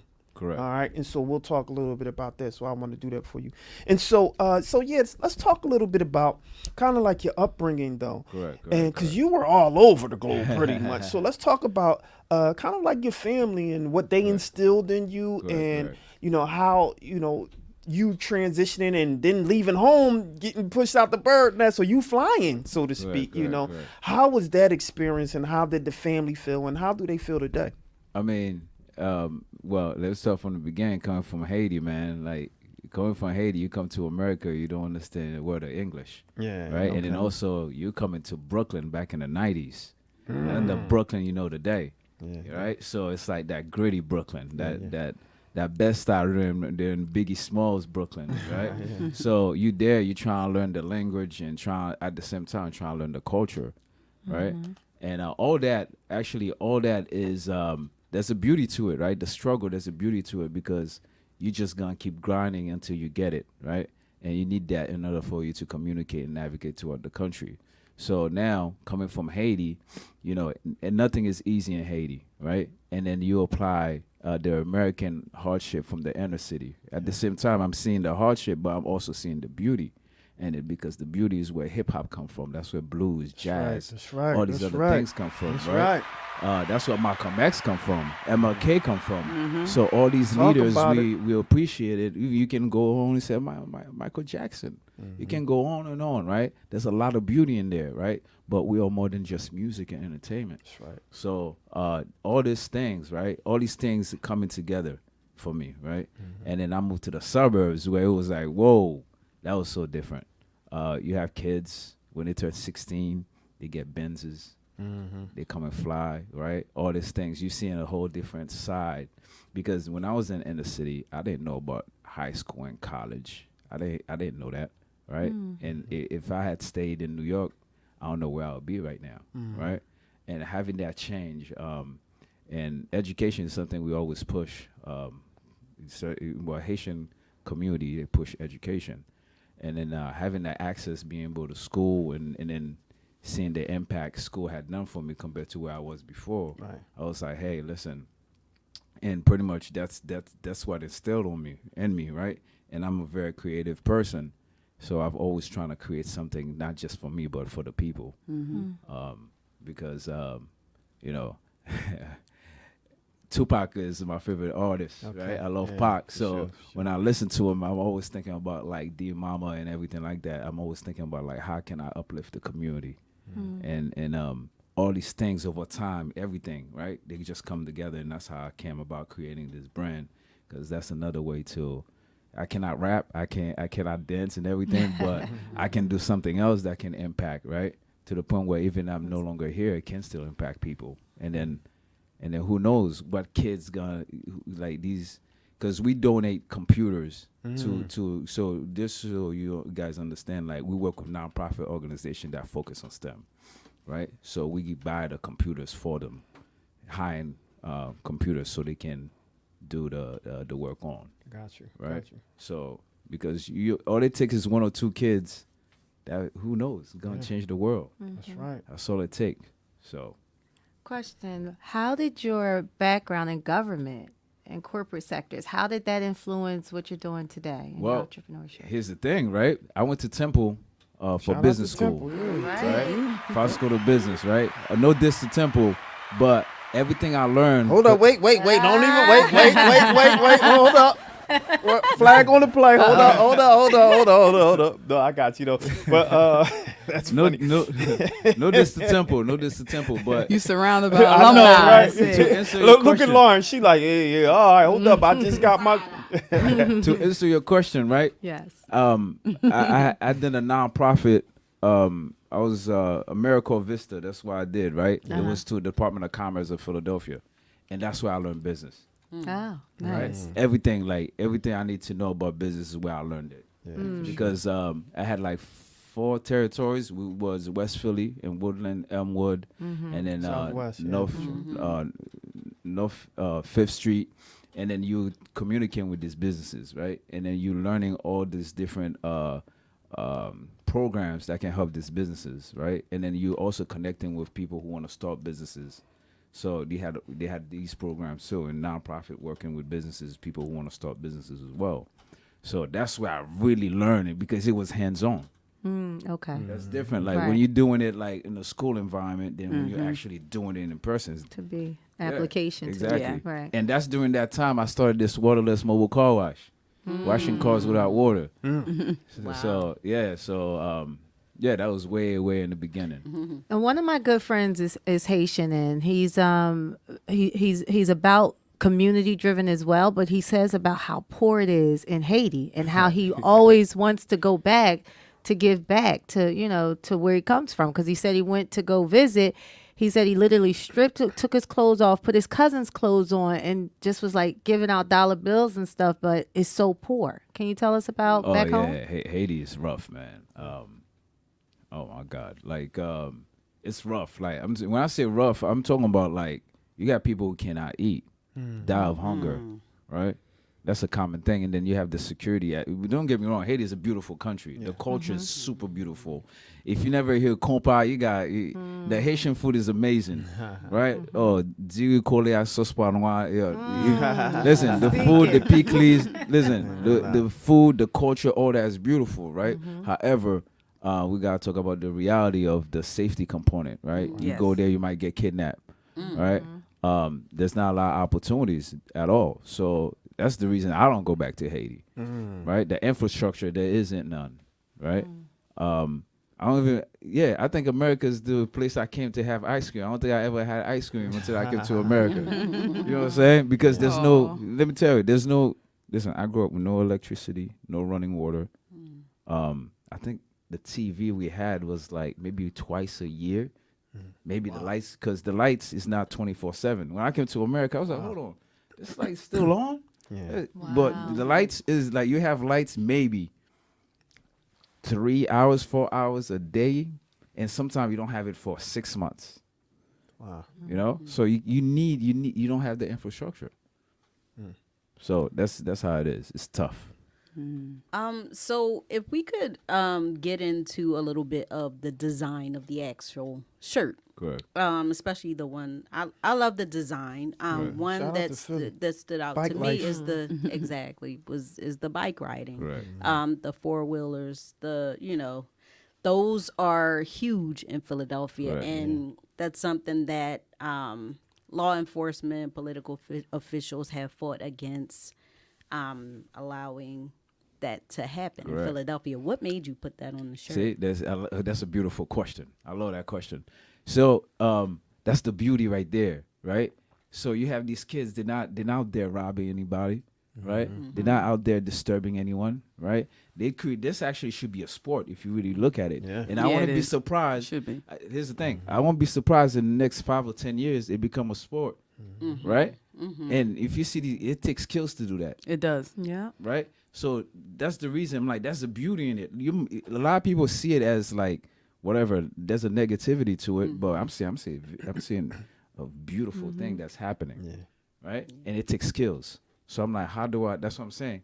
That's what Favela Boys does. We want to take the beauty, Snapchat it, right? And it talks to you as well. Yeah, no, for sure. No, I like the design of it, and I think you're on to something. And I'm gonna help you. I want to help you amplify. Put more grit and put another level of how can I say excellence to what you're putting out. Because when we talk STEM, let's truly take it there. And I think there's something that we can do with that.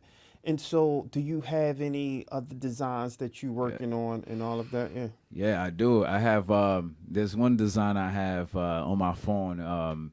It's like it's mainly in New York City. You see, if you ever get on the subway, you see the guys are breakdancing or whatever. Those things. I got one of that. Everything have a name to it. Yeah. I have one that's well, you know how a lot. I mean, I don't know how you guys gonna take it. There's one. You know how sometimes, especially in Philly, you have the shoes on the string and Yeah. everything like that. Yeah. Yes. They have one over there. That one, I have one like that, and the shirt, the title on the bottom says pour out a little liquor. So to me, I see it like remembrance of, you know, those that pass on, right? So I have a lot of design capturing. I have one where because I remember in Brooklyn we didn't have the pool. We used to play in the water, one fire hydrant. I got that where you play in the fire hydrant in the water and everything. Because I'm capturing. That's what I mean. I'm capturing the beauty of the ghetto and putting it on the clothes. Because there's a lot of beauty, just like this one. There's a lot. I'm saying, like, I'm a strong believer of that. There's a lot of. You just like if you ever, whether in North Philly or South Philly, you just step out and you just sit there and watch it. There's a lot of beauty. Because the thing is, when you turn on the 5 o'clock news, 6 o'clock news is always negative. Yeah. Right? It's up to you, us, to change the narrative. And I'm changing the narrative to our clothing. I know that's right. It's almost like a culture lesson. Yeah. With the different designs, because it's a lot of stuff that people don't know about Black culture, and our culture is so rich, and just to see that on the shirts that's awesome. Well, Black culture is more than rich. Black culture is what make America popular. Yeah. When you leave, a lot of people don't understand that. When you leave America, that's where you really see the Black culture. It's global. It's international. So to the point where it's like to the point where it's almost like, and I push traveling a lot too, because it's like, especially those who don't have access, especially Black people or whatever. If you're not embraced here, you go overseas. Like your culture is literally everywhere you turn and go, Yeah. right? And it's embraced. So it's like showing us a value because listen, they love us everywhere we go. It reminds me of graffiti. You remember Correct. how back in the day, in the late 70s, early 80s, it was like, oh, who's putting that on the walls? Yeah. But now they realize the beauty of it. They realize, Yeah. No doubt. Yeah. So No. it's capturing. It's like you said. It's capturing the richness in the culture of Black culture. Just on that point, that's what hip hop was. Hip hop was a thing that came out of the ghetto that people thought was just going to literally be like a fad. This would be here for a second. What is the trash that they're talking about? And look at the day. Now they want to make money off the backs of the people who created the culture, right? Which is important that we continue to support our culture, embrace it, put a stamp on it, and keep the remembrance of who actually created it. And it ain't no rap about it. And I like the idea, I appreciate the idea that, that you're embracing what we consider the hood or the ghetto, right? And a lot of people, I don't think, that's quote unquote in the ghetto kind of see it, because we are fighting the good fight every day, right? So we don't see the richness sometimes of our own community, but someone that's not there looking in, they like, wow. And so that's something that I value and appreciate. And I love my hood. I get asked all the time, Charles Gregory, why are you still in Philly? I actually love my hood. I love Philly. I've been to other places. I like to visit. I just don't want to live here. I like where I'm at. You know what I mean? And it's one thing that I'll probably always stay, but I'll get I get my visit on, my travel on. But Philly is where I'm a product of my environment, right? And everyone who's a product of the environment isn't always a bad thing, right? Because we're not all monoliths, so we don't do the same thing. So we have a richness there. And so when it comes to you, my friend, and all of the things that you're doing, what is the legacy that you want to leave? The legacy I want to leave is, like I said before, is even if I'm not here, that's the whole point of this brand, right? To the point where I want to make it popular to the point where it can, every time you purchase a product or whatever, it's going to help these young kids, right? These young kids are the one that's going to shape our future. That's right. And then when they get up, they can possibly do something bigger than Favela Boys, right? Who knows what they're gonna bring? Who's gonna come next, right? So, yeah, just that's really the legacy I want to live, because a lot of time people want to donate and everything. That's a quick fix. Yeah. Okay. Long term, I want something long term, and so they know how to. I'm all about, hey, you know how to fish. That's the key element, because if we got that, nothing can stop us. You want to fight the good fight. Yep. Yeah, for Using sure. capitalism at its best, right? So why don't we use the same thing they use against us. Why don't we just use the same thing and benefit us? I like that. I'm loving what I'm hearing. Interesting. And our nonprofit is Project STEAM, and so it totally underscores what you're doing. And so, we love that. When it comes to next steps for you, what are those next steps? So I'm trying to create a funnel.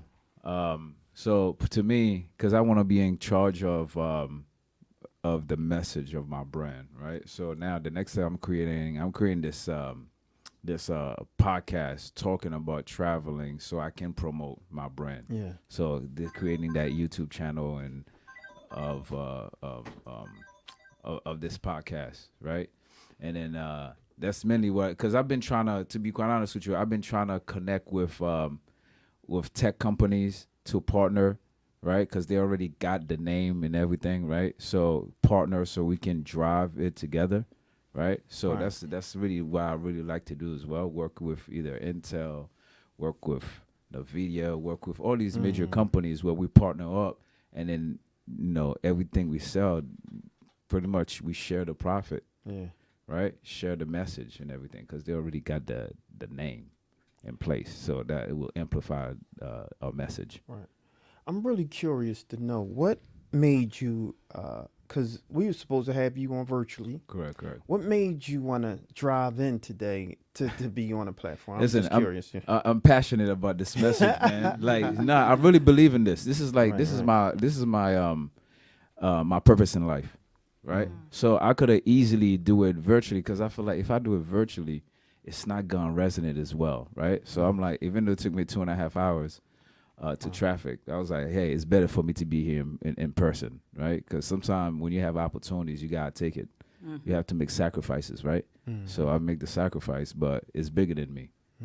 So I was like, hey, let me come here in person and let me wear my shirt, be in person, seeing you face to face, because what they say, I think 90% of conversation is nonverbal. So in person it'll be much, much better. So that's the primary reason, because that's something I'm super passionate about. Got you. Yeah. Interesting. That half hour went fast. So this is what we'll do, right? I want you to stay for the rest of the show. Okay. All right. Perfect. I want you to first, before we go on to the sizzle, I want you to tell everyone how they can get in contact with you, where they can find out more about you, and then we're going to go to our next segment, and you're going to stay with us. Listen, go to favelaboysapparel.com, and then you can click contact us. It's same thing for TikTok or TikTok was the Instagram. But if you want to reach to me directly, you can do Endro Metellus, ENDROW Metellus METELUS on LinkedIn. You can reach out to me on LinkedIn directly there too. Fantastic. All right, well, there you have it, ladies and gentlemen. Favela Boys, man. It's great calls.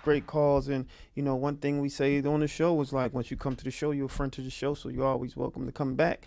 And I don't want you guys to go anywhere. When we come back, we're going to add some more to sizzle, man. We're going to talk about something, this young lady that I've been hearing so much about. I don't know what but we'll talk a little bit about it. So don't go nowhere. We'll be right back after this, y'all.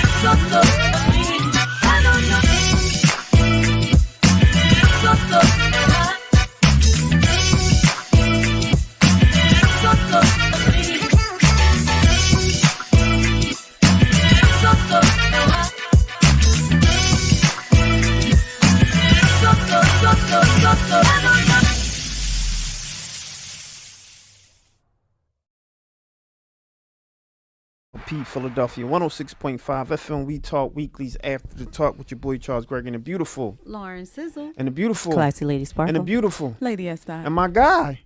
Endro Metellus. Hey, where he at? He right there. Hey, we definitely in the building.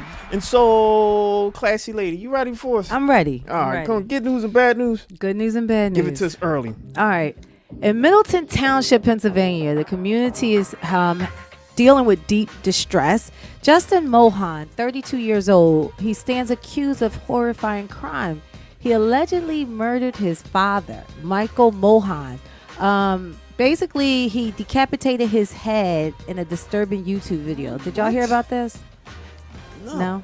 The tragedy unfolded when Denise Mohan, Justin's mother, stumbled upon the mutilated remains of her husband, triggering an urgent call to authorities. When she arrived, law enforcement discovered the gruesome scene. Michael Mohan's body was decapitated in the bathroom alongside weapons, including a machete and a kitchen knife. Justin Mohan's rhetoric in the video was a threat against federal officials. He was using aggressive language, targeting various social groups. He was arrested at a nearby National Guard facility by the police, and the aftermath has left the entire community questioning the factors that could have led to such an act. Why didn't they arrest him earlier based on his tyrants that he placed live on YouTube? Why do you think that is? I don't know. That's wild. They were able to see that he was, coming off his rocker, but nobody did anything. Yeah, that's wild. Crazy. Yeah. All right. Well, the next story, I don't know if this good news. Well, some more bad news. This one was a double homicide in Philadelphia. The Philadelphia Police Department was shaken by a double tragedy in the Tioga Nicetown section. A man and woman lives were cut short. They were found slumped in a Kia Sportage on North 17th Street near Erie Avenue. Here's the thing. The cops are saying that this wasn't just a random act. It looked like someone had their sights on these two people. The woman was from the Philadelphia area, and her name is Denver Newton, just 32 years old. And the man, Lamont Wright, 53, was from the West Coast. He was from L.A. Now, why they were in the car together, nobody knows. The engine was still running when their bodies were motionless in the front seat. Eyewitnesses did see a shooter get into a dark-colored car before speeding off. But nobody's been brought to justice. So Philadelphia are asking if people know information about this this homicide, then please give your Philadelphia Police Department a call. Yeah, that's wild. All right. Well, I don't know if this one's good news or bad news, Wait, but No.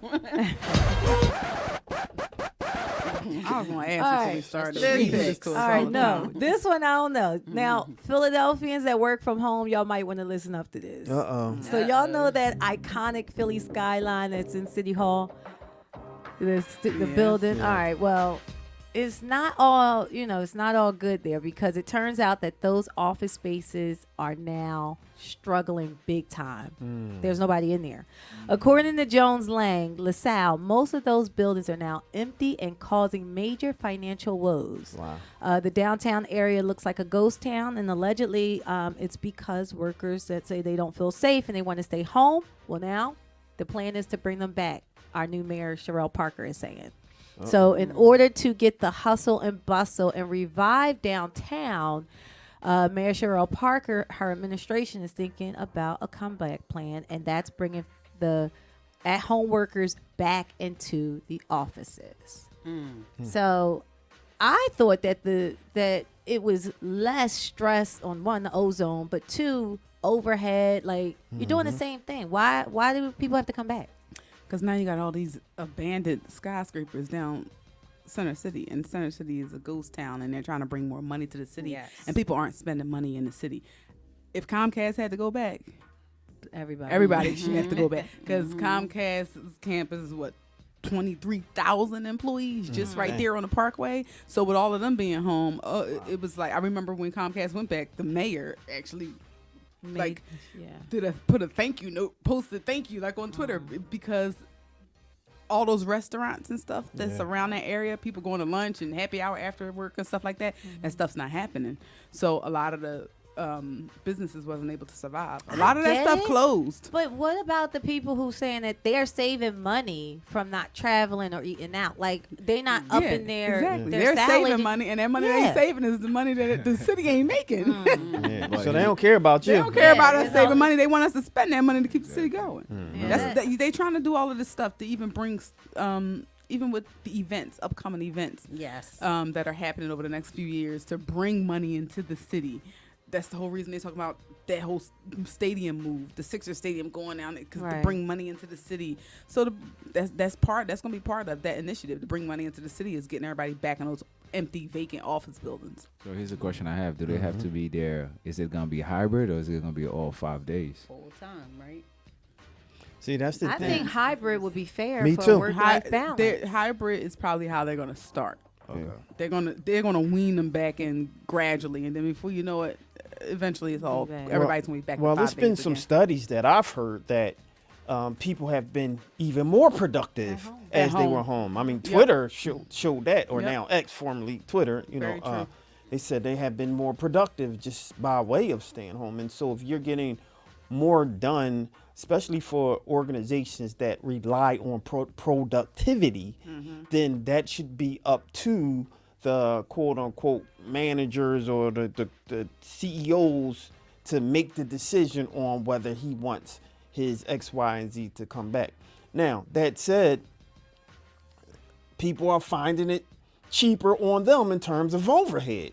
That now they don't necessarily, I probably don't need a brick and mortar now, right? So they're saving even more money. So their bottom line is where they're supposed to be as someone, especially as a small business. And so if you're going to have these conversations, we really have to have that conversation. No doubt. Yeah. They need to find a balance though, because being in a cubicle for 9 or 10 hours a day, Yeah, and that's then crazy. commuting for Girl. 2 hours, and then you don't have time with your family. Like they just thinking about themselves as Yeah. if it's not a All right, this next one is in recognition of Black History Month. All right, so in the heart of This one Philadelphia, better be good. in the heart of Philadelphia, amidst the concrete jungle where dreams often struggle to take root, there's a silent force shaping destinies, and her name is Saudia Schuler. Oh, shout out to Yes, shout out to Saudi. She's not just another face in the crowd. She's the unsung hero whose every move vibrates with the pulse of the city. For nearly 2 decades, Saudia has been part of that glue for Philadelphia, from organizing community events to providing essential support during holiday and school drives. Saudia's dedication knows no bounds. Her restaurant, which is in Jeff Brown's grocery store, isn't just about serving up soul food, but she's also employing and serving the community.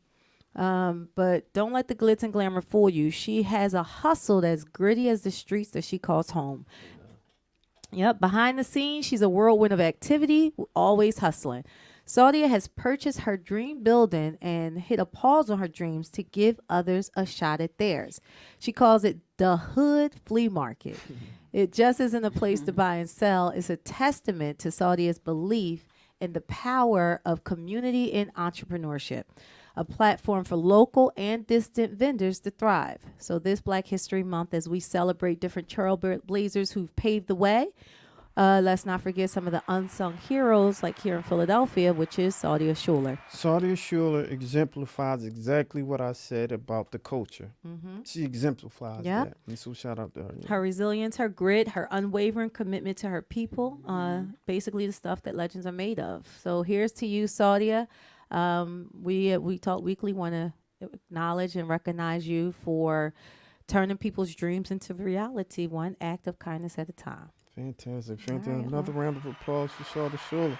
That was your good news and your bad news from your girl, Classy Lady Sparkle. And that was your good news and bad news for Classy Lady Sparkle. I'm your boy Charles Gregg with the beautiful Lauren and the Sizzle. beautiful Classy Lady and Sparkle. the beautiful Lady Esther. and my guy. Andrew Metellus, Favela Boys Apparel. That's right, in the building. So you know what we got coming up next, right? We got the sizzle part too. Holla at me. Give All it to me. right. So let's get into Risa Tisa. All right, so Risa Tisa is a TikToker who went viral for creating a 52 plus. I said plus because she's still putting out content. Wow. But it's a 52 plus part tell-all docuseries, basically titled "Who the F Did I Marry?"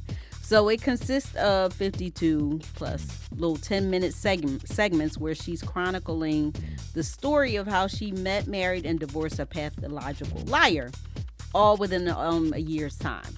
So I'm gonna do my best with trying not to have spoiler alerts because I know people have not seen it yet, and We don't care, but you can spoil it. Go ahead. I'm gonna let you live. but people do care. So I got you. yeah, you know, especially women. Yeah, that's what I'm saying. yeah. Some of us don't, but go ahead. Yeah.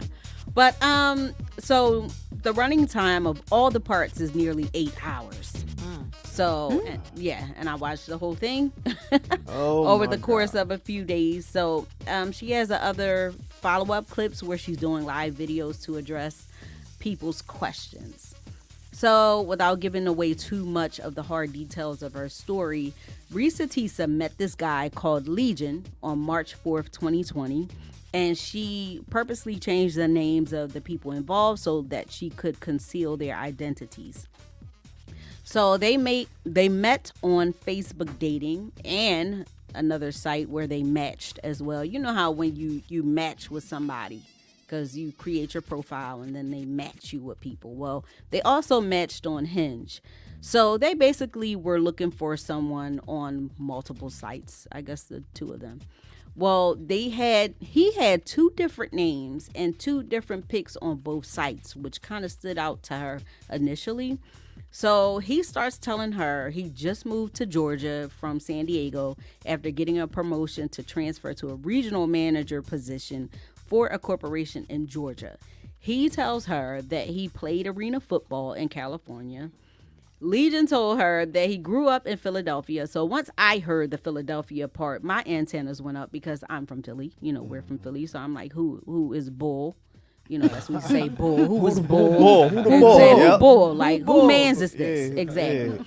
So then he says his dad was a Philadelphia police officer and his mom was a retired teacher. So I'm like, I may know this guy. So let me look into this so I can find Bull. Yeah. But Bull. you know how you want to know just in case, like, what if I ever run into this guy? I'm not doing dating sites, but, anyway. So he's saying he had brothers and sisters in different states. Risa Tisa at the time, she was employed with Georgia State Troopers. So they met, they got close. They started quarantining together when COVID hit within the first 2-3 weeks or whatever. So after some months of living together, they did all this house hunting, car shopping, the whole bit. She Car shopping. yeah, it's twisted. It's twisted. I don't want to put out too many details, but they was doing all this stuff because he was a fraud. Like, he really had her going to these places thinking that he was going to buy her this lavish house and these cars. He had her test driving cars and I see you in a Mercedes Benz, and he would act like he getting ready to pay for it. And it just was so much. So back to the marriage. After they exchanged vows at the Justice of Peace, things started getting crazy and everything just spiraled from there, and she gets caught up in a whirlwind of lies and deception. Hold on, real quick. So How long did they meet? So they met March 4th. And March? and throughout the thing, she's giving dates, specific dates of what happened at what time and da-da-da. Because when she went to meet him, they were going to go to Cheesecake Factory, which is one of the places that she kind of, chuckled about it, that the long list of the places you don't go on first dates. So on her way there, her tire blew out.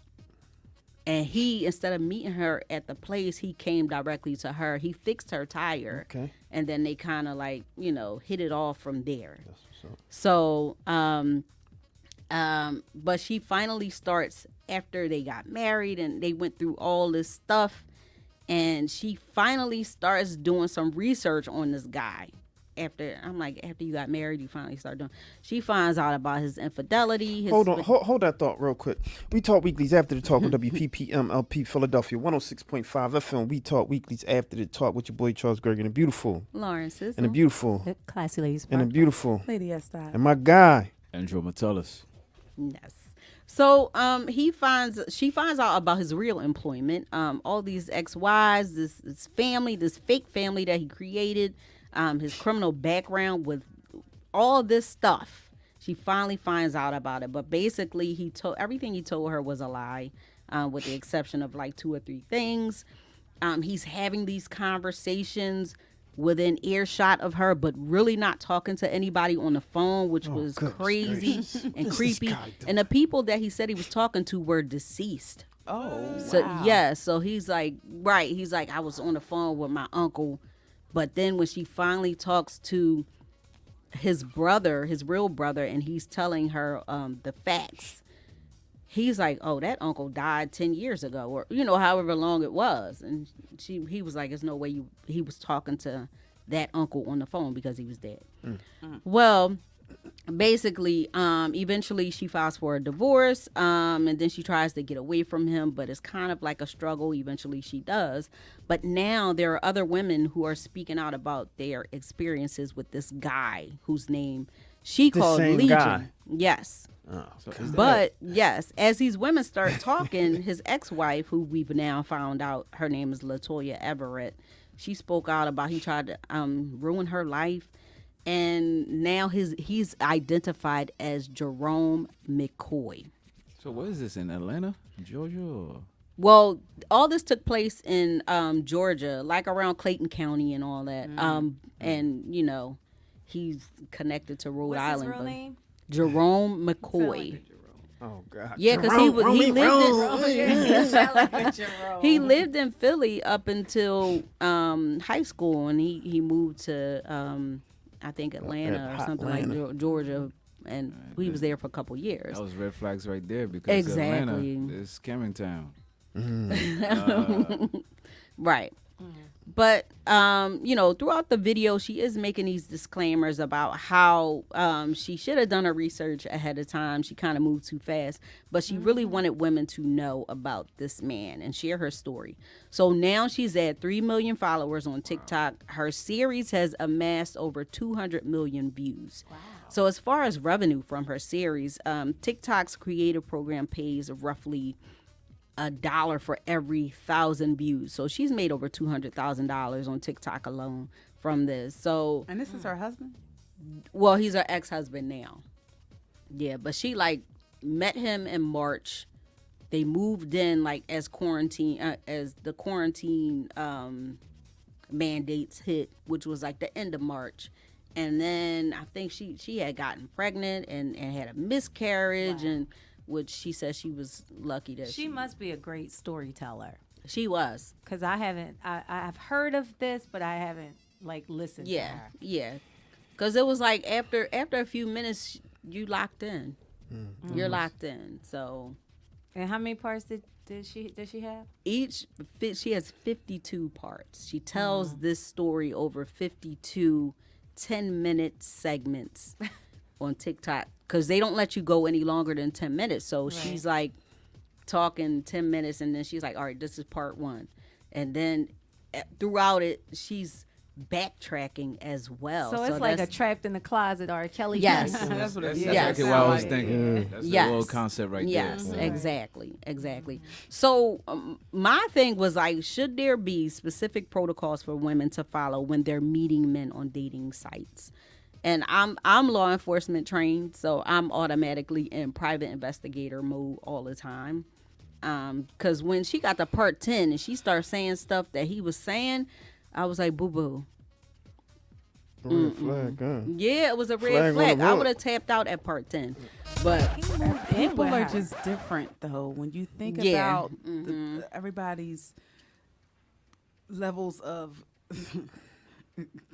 I don't want to say common sense, but it's filters. just yeah, exactly. it's those filters and just you gotta. It's different. It's a lot of things that go into that, right? You know, women is desperate, really want somebody. Yes. So the first thing they hear that sounds good to them, they're gonna yield to that, and you start to turn off all your spidey senses and the stuff that you learned as far as security parameters of keeping yourself safe because you hearing something that just sounds good. But we also gotta remember that was during the pandemic where everybody Yeah, was that's down true, too. lockdown and you Yeah. don't want to be by yourself. Yeah, I and then forgot you have about that. COVID All that stuff. happening. You don't All know, of you that know, stuff. if you're gonna die or live or whatever. All that kind of survival comes in, so you So- don't want to be by yourself. I But- think that plays a factor. But I want to know, okay, besides him talking to the uncle who didn't die, like I didn't hear really nothing. Like, is he not contributing financially? Like,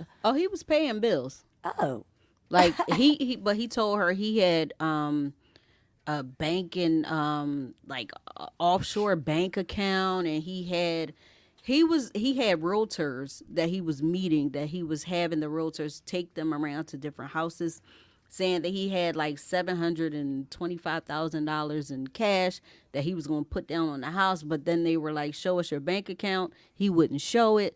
So he was doing things the whole time that was red flags. but okay, and I get that, but he wasn't extorting her because he was helping pay bills. He was basically trying to be somebody he's not. He just so if wasn't who he said. right. So he Right. wasn't, instead of a $40,000 a year man, he was trying to say he was a 6-figure, 7-figure man. Okay, so she's like, who did she marry? Because she thought she married more of a person that was saying that So they she had was more. about the bread. She didn't know who he was. Well, That's what I it mean, sound like. he lied. I mean, I'm just looking at it from both I mean, angles. coming from Yeah. Spark, it sounds like you pretty much she was just about that bread then, huh? But so she he sorry acting that like he ain't have it. right, but he acting like what he didn't have. Like I'm saying, if you denote it down to the dollar, and I guess he had a manic depression with him talking to deceased people. But I mean, I don't know if I'm hearing like other things that he's done. Like, Well, fidelity, she said that was a factor too. well, that was because of his Yeah. past relationship. I didn't hear that she did it with Well, him. well, yeah, he was going on. First of all, there was a prostitute that Oh God! Hold up. I know. I was trying not to tell like the part of the story. but- Hey, Lauren, nobody's gonna watch this, so just go ahead and say it. I know I ain't watching it. We don't really care. right. So there was a she had got his work phone, and she was going through the text messages, which she said he gave her the password Okay, well. to the phone. And if So- you go looking for something, you're gonna find it. something. So don't Right. be mad. Exactly. So she found a conversation with basically like a prostitute where he was like, I want to meet you and da da da, and then he was asking for how much services cost. Like, how much is a BJ? And she's like $40. Well, what if you want to get this? $60. Yeah, so then What if I only got the tip? What if I only did this? He probably wanted a discount. He probably wanted a discount. Like if I got those three, can it come out at a certain price? A discount. yeah, so then she said there was like a few weeks or something where there was no conversation, but then she saw something that said, "Oh, thank you so much. I can't wait to see you again." Oh, Da, da, okay. da. So So he she right, Yeah. right. What if I just kept my clothes on? what if you just smile at it? Yes.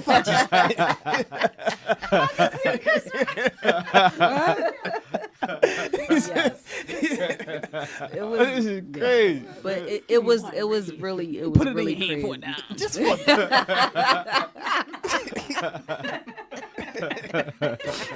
What if I don't touch you? Just calls that. That's how you know right there he ain't had no money. If you need to try, if you gotta talk down a $40 prostitute, you broke, dog. You try to get a discount. That's what you try to do. If I get three, do I get like a special? I know. Special. You got a card to clip Exactly. on. You get a clip Get with a a punch card. card. The more time we come, I get a free service. $40. That's funny. What do 35 get me? Just 35? It's like, yeah, I only got 20. When he get down, he got 20 on me.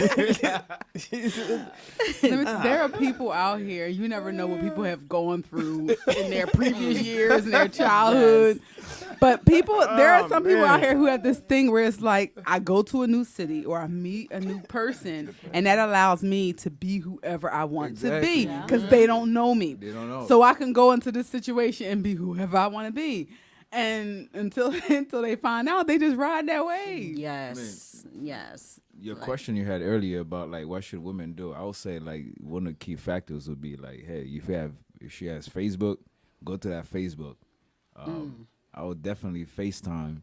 If they have Instagram, go through that, because a lot of time, and then conversation, because a lot of time a person will tell you who they really are to a conversation. They will. Because if you pick up, like you said, she pick up on those few things, she would have known already, because he can only stay in character for so long. And pay attention. Exactly. Because guess what he told you this week, if it don't line up with what he said last month, you gotta, use that woman's intuition and all them side eyes that you doing, and don't let that stuff just pass. And more than likely, she felt it. Yeah, We she don't know, was, but you in know. her back of her mind, that is, even if it's a 1%, it was there. Like she felt something. She did say that. That she was like, "Yo, this is either too good to be true." What you and- just say? It was a pandemic. The pandemic. People they ain't want to probably- be alone. Yeah. She And probably I was said like, that. yo, there's a variant. You hear every week there was a different variant that's gonna kill you. Yeah. She was Yeah. like, damn, I don't want to be by myself. And this is my point. You got women out here that are desperate and they just want somebody, and anything they say that sound good, they're gonna roll with that, and not use the skills that those built-in skills of tuition that we Yeah. already have. You know when something is not right or doesn't feel right. And the other thing is get somebody in your family that you, or if Yeah. you're just a friend, like get somebody to vet this person, and preferably I for agree with women, it's another man. You know, because certain things that you can't see or ask questions of, they do. Because I heard what you said, my brother, about going on the internet, but the internet, you can change Google's information, so you can Yeah. make something to make you see what you want to see. And that's why you have to be even more careful when you're meeting somebody online. Absolutely. Because you can put anything on want, there. right. It's different when you meet somebody in person. Like this brother drove here today. We know he Right. we know he real now. Right. You know what I mean? I was Had he in been on there virtual, we Yeah. be like, we I don't take know. that 3-hour drive come here, you know? I couldn't do this if I was virtual. You know? But he in studio, so now I'm online ordering my sweatshirt. You know what I'm saying? Exactly. Yeah, it's crazy. How much out is the here. T-shirt? I got 30,000. What can I do for 20? Take one sleeve off. I was just about to write that in the comments next to my order. I only got $40. See if they Got 40. How much is a short sleeve? see if they send me a short sleeve hoodie. Do a short sleeve. Just a short. How about a wife beater? You got the wife beaters. But what if I get my hoodie without the string? Yeah, without the Crop top. Just cut out the hood. I'll be all right. Dude, that's crazy. Man. So what happened with it, Sizzle? They're now divorced and they've gone their separate ways? Yeah, when she got that message from saw the messages from the prostitute, that's when she finally was like, that's it.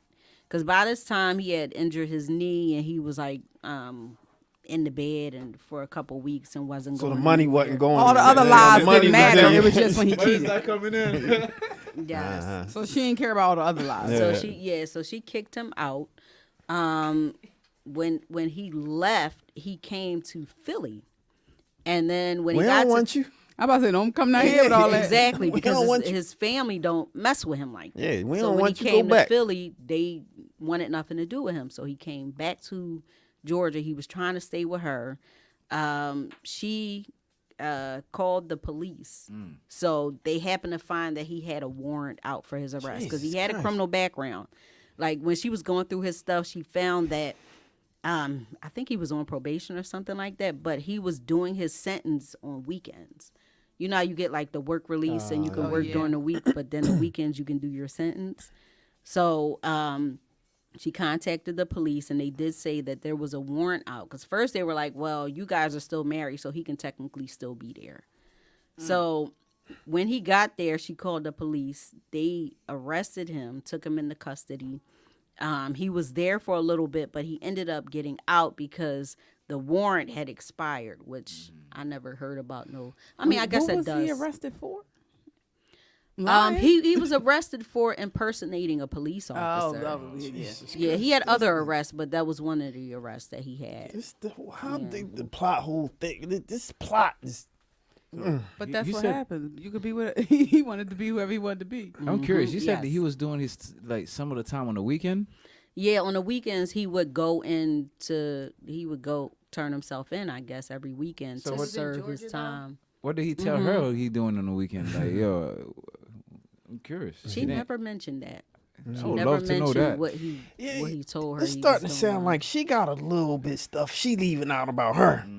Well, she did. She did say that she just really wanted it to be her time. So when she said that, I kind of felt bad for her because it was like, women dream of their, this fairy tale wedding and meeting the man and this proposal and all this stuff. So I mean, And for when you some want it, women, everybody that come in your path, you like, he the one, he the one, exactly, and it don't be. exactly. For some women, it's just like they're so in love with the idea of being in love or in love with having this lavish wedding, and they don't think So they about looking over certain things, the red flags. because they just want to be married. so Just be bad. safe. The first step when meeting anybody, whether it's a friend, foe, business partner, somebody you're trying to deal with romantically, be safe, especially when you're meeting people online. First thing. That's the Yes. very first thing. Just be safe. I know, like, I lived by myself for like 16 years. I had a certain way I did things when I met people, and people don't know where you live. People don't have certain information. You just until you really, really vet them. Yeah, that's true. Yeah, no 3 weeks. And She let your said- folks know. Exactly. Yeah, a lot of stuff she kept from her family because she didn't want them to know what she had gotten herself into. But That's interesting. it's And and that's how you know that they know what they're doing. It doesn't really make sense because if you would say to another person out loud, "Oh yeah, I met him 3 weeks ago, and now he's living here and I'm pregnant." yes. 3 weeks? What? Were you crazy? You already know what your friends and family gonna say to you. So she kept That's that to herself. exactly. Yeah. But I think he did speak out once they found, it was they started saying that he was who he was and his name was put out there and he was like, she's lying. Of course. He Of need course, what else would he say? he need to make his own 150-part series now. His rebuttal, because there's two sides of every story, right? Yes. That's what he needs to do. Make his Yeah. own money. Yeah, Tell that's his it. story. Yeah. Yeah, 3 sides to a Yeah, story. if he's listening to this, you better start working on that. Well, he talking to dead uncles. Like, how far he gonna get in his storytelling? I don't know. Yeah, it's a lot deeper than that too. So I mean, if you have 8 hours to spare, And people's family be knowing them. Appreciate you just giving that. Yeah, that's enough for me. I'm worn out just hearing that. I'm good. I'm all right. Yeah, no doubt. I did see someone posted on Facebook that that they watched. They said, "Okay, just finish the 50-part, whatever." And her comment was pretty much like, "Well, I started and I was vested, so I just kept going." Because somebody was like, well, "How did you get through it?" But she was, once you kind of in the middle of something, it's like, I might as well just finish it, right? yep. That's great marketing, though. Yeah, it is. Did she get she got some merch now? I mean, She I hope might she get hopefully some she made a like shirt or lifetime something out of deals this. or I something. saw somebody $200,000. do I don't know if it was real, but it's probably fake. They took they did like a fake movie poster, and they put put 2 actors on there. It was the the guy who played in Tyler Perry's Why Did I Get Married? Okay, that was a good movie. And then it was another girl I was like, is this real? Like, I was like, wait, because I was like, that's fast. So she got a deal already. You know what? That would make a good Tyler Perry movie too. It would. You know? That sounds like a Yeah, Tyler. that's Perry. super tight. They're already in Georgia already. I think he already got one. Yeah, you're Yeah. right. Yeah, it'll be a remix. But if anybody in Philadelphia has dated this man. Reach out to us because we would love to hear your story. Yeah, come on, we talk. We They don't know if they dated him or not because he probably a whole different person with them. He probably a pilot with them. Right. Yeah, I think she put his, didn't she put his picture She up? put his picture up? Oh, Yeah, his she picture is drawn. out there. No, she not. That's what you supposed to do. No, that ain't what you're supposed to be doing, man. Well, when She you warning all the sisters. Now, question: did she take accountability though? And, Yeah, like, she does. she Like does. the whole time, she was like, "Cause I see y'all in the comments, y'all coming at me."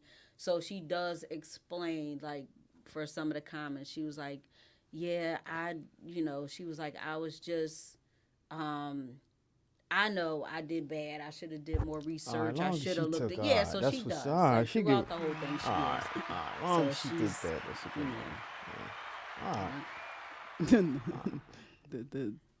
The best teacher is experience. Yeah, I know that's Yes, right. yeah. And I've been through a lot of it. Yeah, Yeah, for sure. All right, was that the sizzle? that was the sizzle. Did you do a Oh no, I didn't. I didn't. But is it something on a peripheral, something like that? It was You wanna just mention something? Tyler Perry. He Okay. comes to the financial aid of actress Coco Brown after she and her son Phoenix lost their home in a house fire. So after Coco Brown posted aftermath photos of the house fire in Fayetteville, Georgia, Tyler Perry kind of pledged to donate $400,000 to help her. Other celebrities like Tiffany Haddish, they made donations to a GoFundMe that her team set up, and then she just was kind of, thanking everybody and just saying like she's devastated that this happened to her, but she's thankful for everybody's love and support. So so donations are still coming in. I think the GoFundMe is up to like almost I think the goal was 100,000, but Okay. yeah. Oh, that was beautiful. Yeah, so that's nice that people are supporting. Yeah, I'm your girl Lauren Sizzle, and that was the sizzle. And that was the sizzle, ladies and gentlemen. I'm your boy Charles Greg with the beautiful Lauren and Sizzle. the beautiful Classy Ladies and the Park. beautiful Lady S style. and my guy. Andrew Metellus. And just real quick news, something that's trending right now, and I'll just throw that out before it looks like Donald Trump delivered a blow to Nikki Haley. And so that scared, we it knew that depends on what side of the street you on. It's kind of scary for me though, but yeah, it looks like he's gaining momentum. And I don't want to fuss at the Dems. The Dems, y'all got to do better. Y'all got to innovate y'all thing. Like, this is not 1970 anymore. We're in 2024 doing different things. So y'all strategy has to be different. And so all that good, clean cut and good old boys, y'all got to dust those gloves off, put your back against the wall, ashy knuckles, and start rumbling. Because otherwise, y'all going to get beat. And our next president potentially may be Donald Trump. Whether you love him or hate him, it is what it is. I missed some of these comments. Let me see.